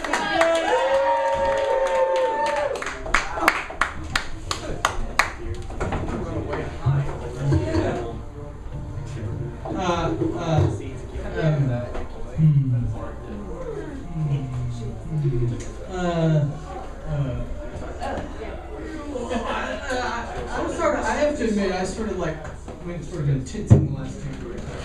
So I asked your permission to give me a second to get to playing fast. I want to play something lighter. But I think it would help if I played faster. But in order for me to play faster, I sort of have to get warmed up.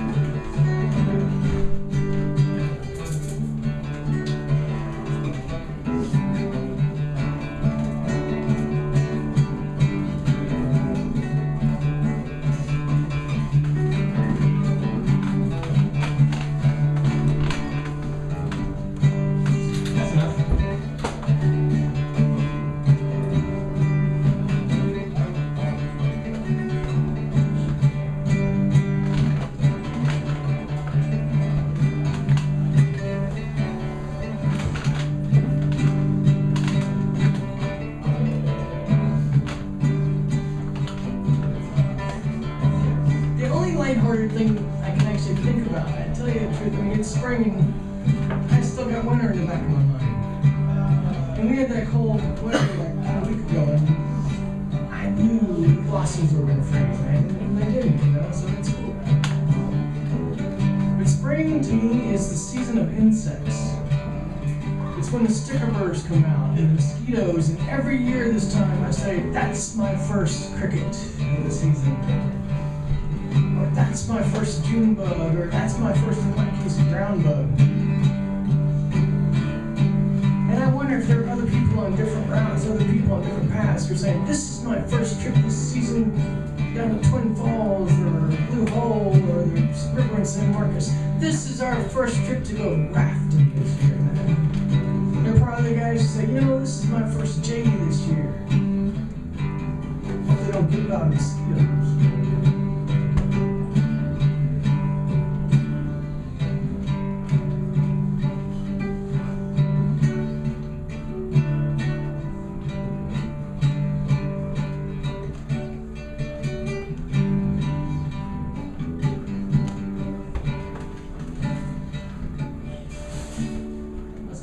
Sorry.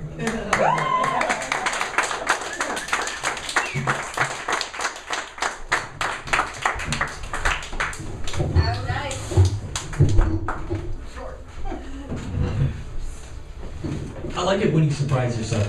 That's always great. All right. Coming up next, we've got Nick. Everybody give it up for Nick. Yay!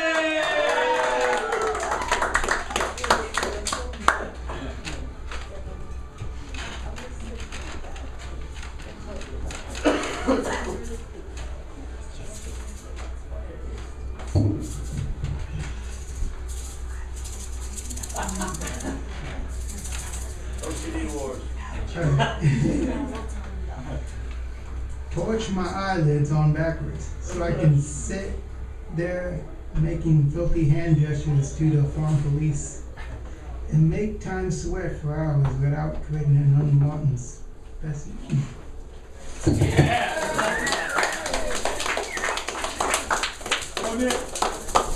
All right, thank you.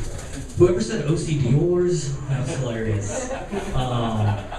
All right, coming up next, we've got YaYa. Everybody give her a YaYa.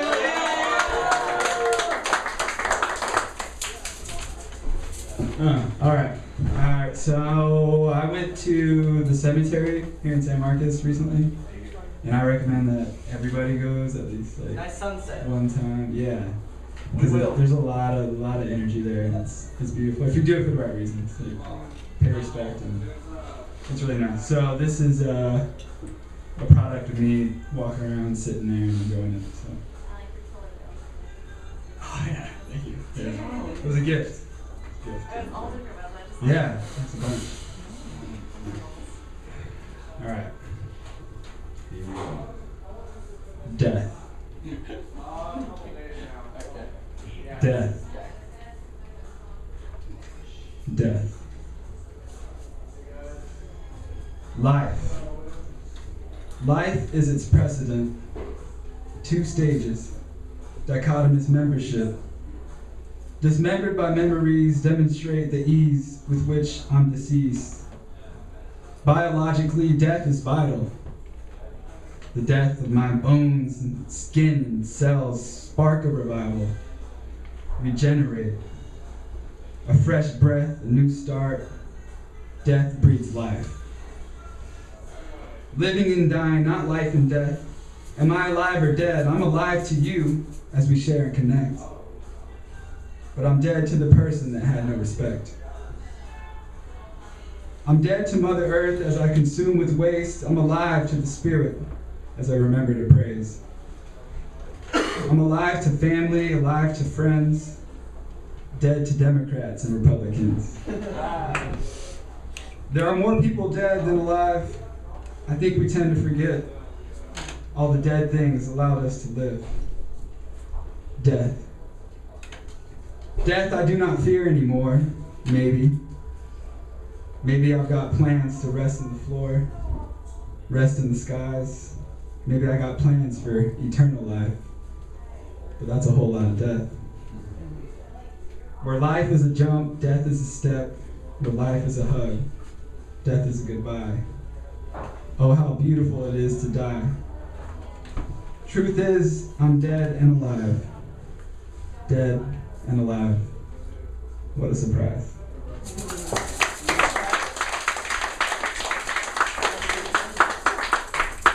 Awesome, thank you, thank you. Coming up next, we've got Beautiful Blade. Everybody know Beautiful Blade!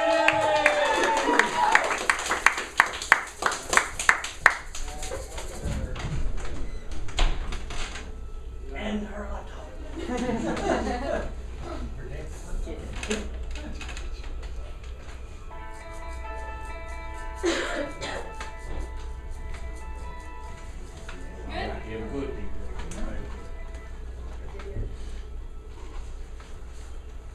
Alright, so before I start this one,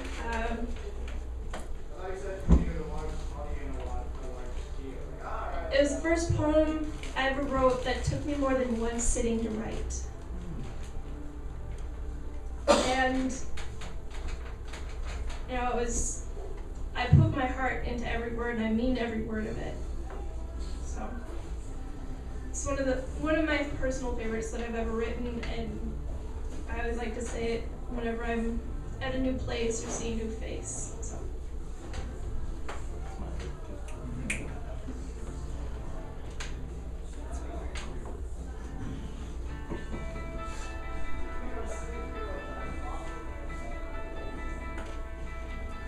To anyone who doesn't think they're beautiful,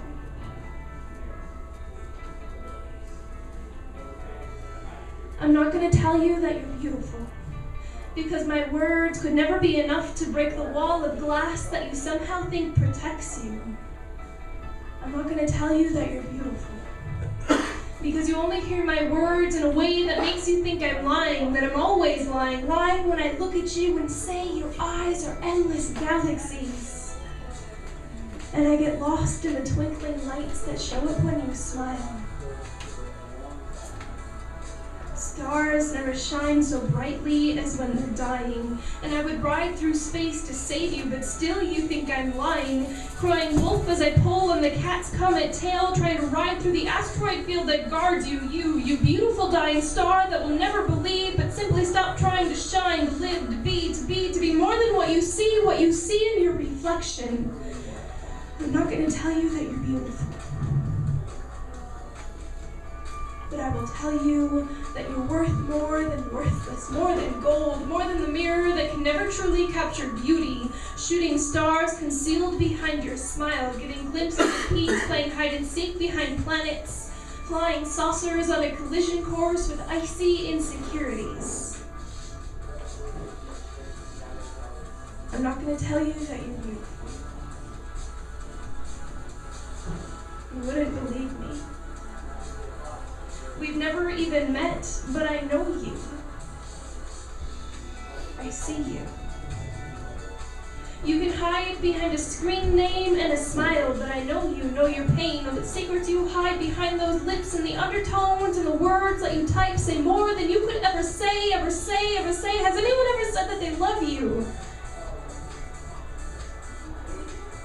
Has anyone ever meant it? You are Pluto, feeling demoted because of your second-class size, crooked eyes, and imperfections, but Pluto will always be a planet in my book.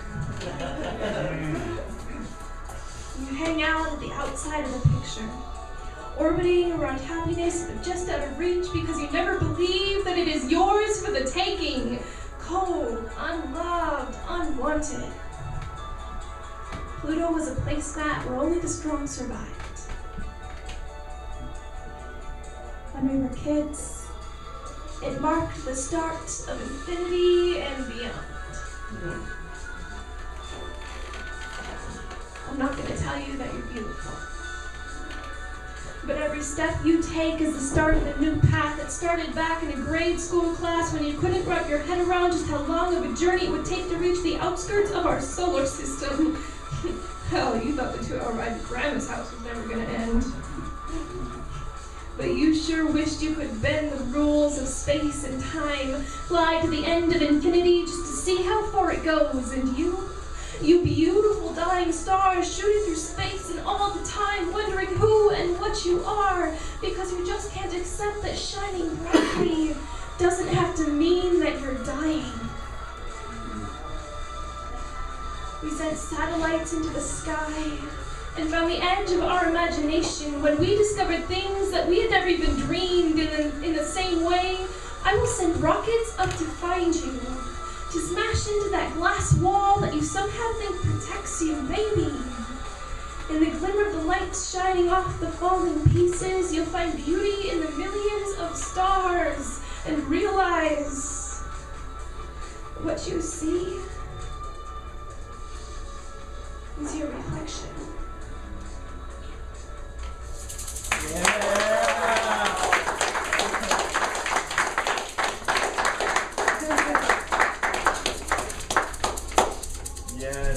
Very cool, thank you.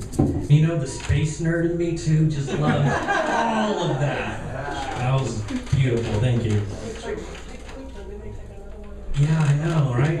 It's really crazy how upset we all got about Pluto, and I've been hearing it, and people's poetry too. It's amazing. All right, coming up next we've got One Deep. Everybody, give it up for One Deep! Yay!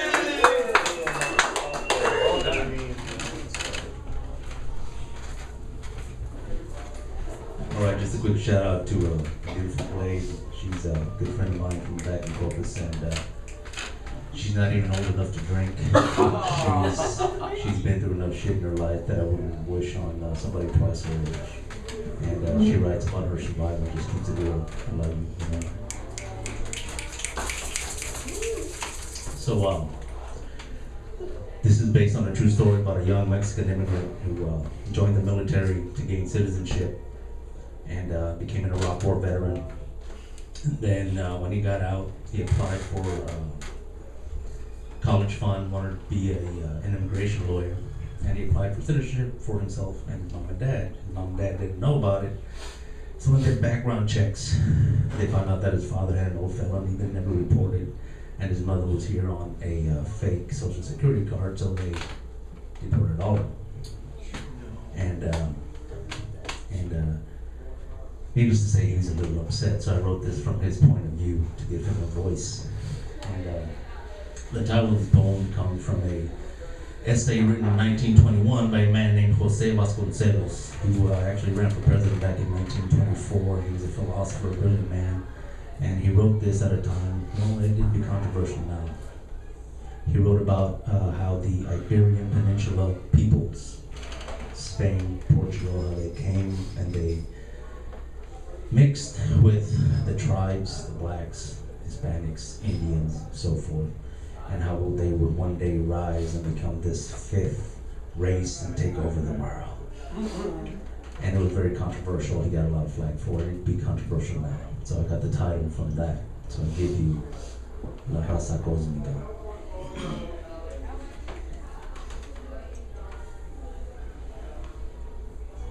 Yo soy mexicano, chicano, mestizo de la raza cósmica.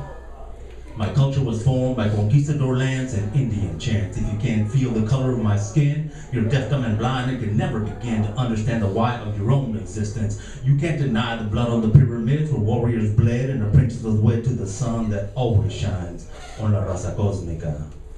Now, I don't have a wet back, so don't attack my race or my language that I can read, write, and translate my ethnicity from the barrio to the boardroom and break down the history of my people that were here before you and continue to take back their heritage by the sheer numbers.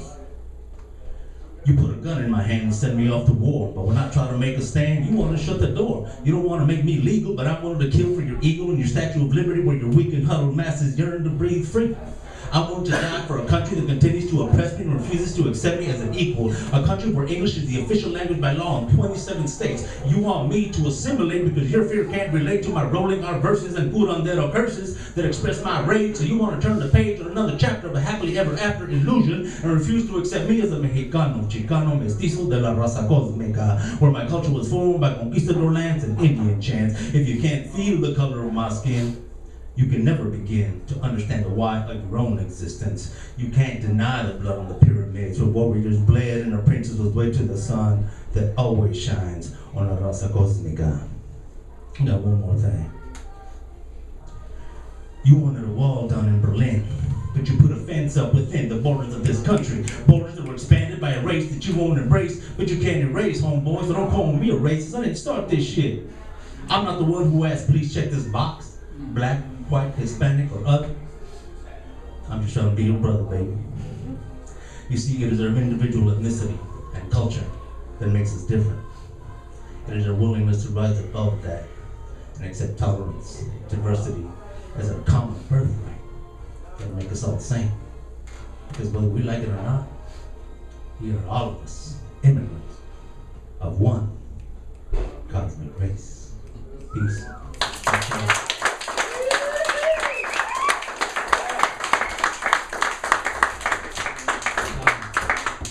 You know what? Thank you all so much for coming from Corpus. I really appreciate that. All right, coming up next, we've got Joe Fox. Oh, crap. Oh, yeah. Foxy Joe. Joe. Nemesis. Foxy Joe. Nemesis. Okay. Lullabies that help us feel peace and calm our anxiety. Simple words that calm a simple mind anxious about a complex world. Useful fictions we learn as children and continue to believe as adults.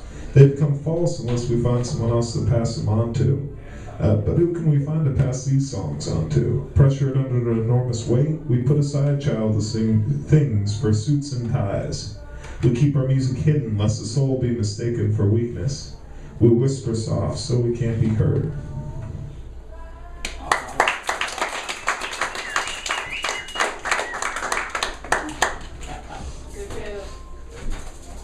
All right, thank you. Coming up next, we've got Chelsea. Everybody give it up for Chelsea. Yay!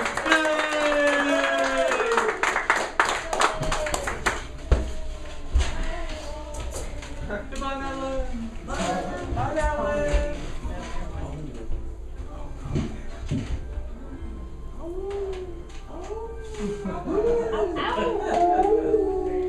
Those wolves Hey, that's the moment when we all lost it. It's okay, we're gonna find it though.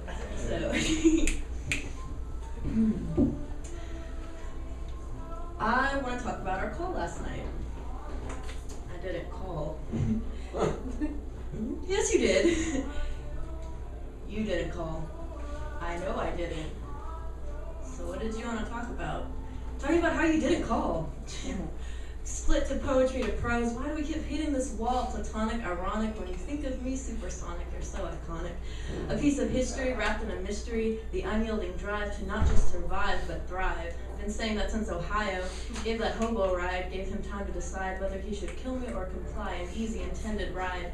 But surprised when I flew through, but you were a safe goal. A reaction to my soul. A relative action to unfold. I worry about growing old. Without you to always haunt me, you'd always daunt on me. A good little creature to see and even hear. Give me a beer. What the fuck am I? Yellow to green, what haven't I seen? I saw a gun pulled on you. I was a bystander to the attention. It's a good thing I went her to mention. If I hadn't intervened, who knows what I would have seen. He was the best man, the man that gained the best kind of attention. Barefooted conservative hippie, you are my supply, you're why I can survive. The memory of you and what you built for inside of me, you reside in me. You are who I strive to be. Supporter on my dreams, on my doings, took it out for the wrongdoings. He was a burly bear with the most tender care. I'm aware of my strong-willed but peaky mind. Do what I will say. 75, reside on the hay, parking at the bay, camping with the hay, respect along the way, management strong to the core, give it to the core, month in advance for sure. Not a night, not a sight, will be a war. I'm not either of your maternal whores. I belong to me as he belongs to be. I want to be what you want me to be.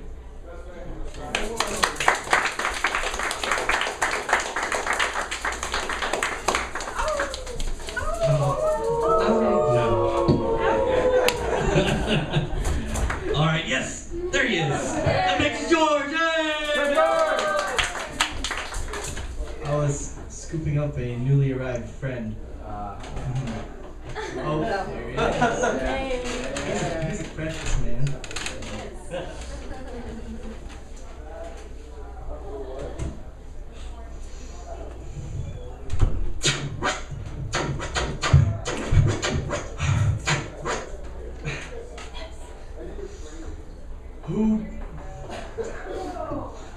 Who do I know that knows how my healing will manifest?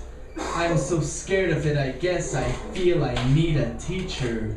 I need to reach out to you while I can, try to speak or write or cry out to them so desperately with road signs or flames or haircuts or condom wrappers or abstractions of labor, wealth, confidence.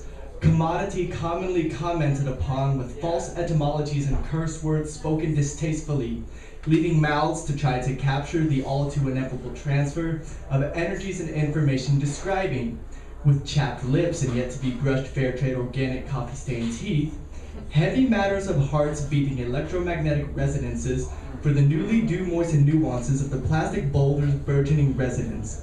Some bourgeoisie, others left unseen or untouchable, working out their own karma.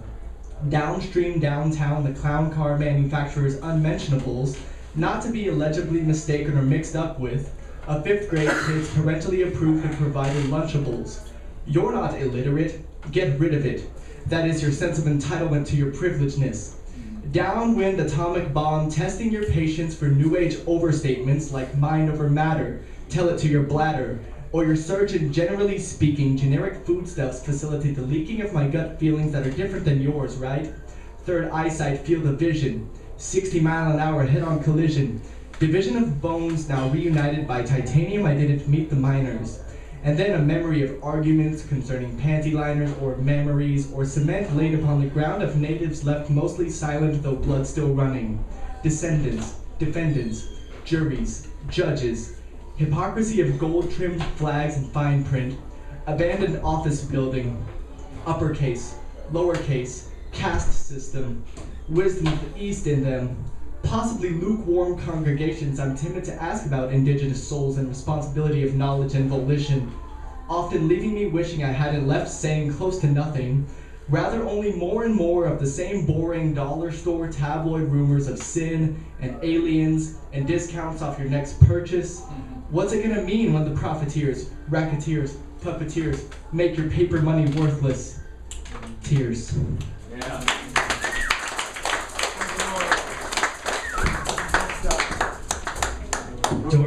your beatboxing skills are gonna make me have a wreck. Because like whatever you just did with that, I'm gonna be like driving. I'm gonna have like both hands like that. No, that's amazing. You're awesome. It's all right. So it's Jordan here. Jordan. Oh no. See you later, Jordan. Cool hanging out. All right. All right. Well, coming up next, we got it's Robert here. Oh man, I'm just striking out. Well then, does anybody that just joined us, what's your friend's name? Yeah. Oh, he's not gonna read. He read last time, right? He didn't? I could have sworn he read. Yeah, well, I dreamed that he read, and it was awesome. You hear that, guy? You were awesome in my dream. Yeah. So, think about it. All right. Coming up. Wait, what? All right. Coming up next, last guy. End of round 3. We got Nicolas. Everybody get Nicolas. Yay!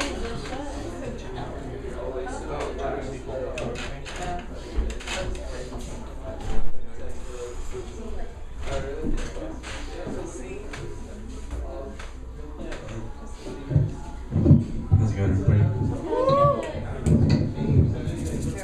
There we go. You're not filming this, are you? Oh, yeah. Am I struggling with the microphone?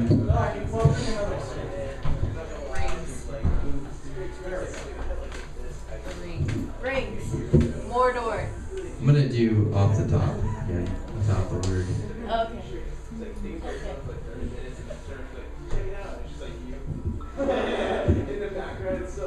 It is a process that it seems to be that every poet strives to be in love, that every love is an inspiration for writing, and that we hope that it'll reach some ears of some unrequited desire. But that poetry comes out in other ways. It comes out in so many different expressions of energy, of the molecules of the air and water within my breath that is on this electronic device of energy, and the lights that light up this room and make it possible for the letters to be read on that ink that comes probably from a foreign land, manufactured by foreigners who make it possible for our native thoughts to be transpired upon trees that we hope are recycled.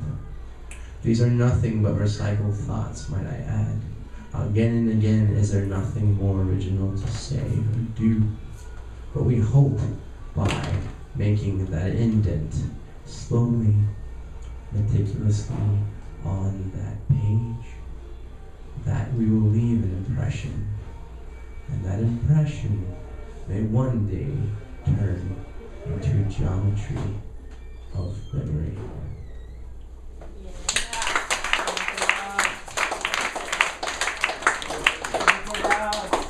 All right, and so if there's no one else that wants to read, that is the end of what?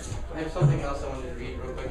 It's not for me. It's not for Okay. me. But I love this. Well, all right, I think we've got time. It's like 3 words. 3. Oh man, that's depends on how long are the words. Too much 3 words or too much? Yeah. Okay. Wow. Yeah. All right. I think we can do it. All right. One more for Nicolas, everybody. Psych, I'm gonna read again. I'm just kidding. This is from the Iliad. And every time I always feel like I have trouble coming up with something and being inspired, but what I'm trying to find in poetry, I like to go back to this line. And what it does is kind of inspires me to, I guess, strive to that reality that it is what it is. It's just beauty. And that's what we all, I think, want, is beauty. And just kind of accidentally find it. So, I caught it. That's beautiful. The warrior sank into the dust, and his armor fell around him. Blood stained the gold of his hair. He is as a handsome tree that stands against each blast of wind and blossoms thickly with white flowers, until there comes suddenly a wind so furious the tree is torn up from its roots and is laid out its whole length upon the earth. That's it.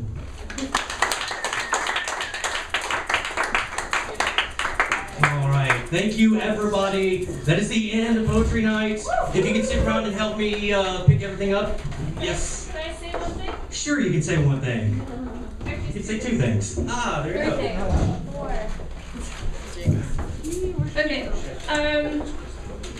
First thing, I'm probably not ever gonna be coming back here because I'm moving back to Minnesota at the end of the month. So, if you guys ever want to read any more of my work, both One Deep and I are on allpoetry.com. My username is Beautiful Blade. He's obviously One Deep.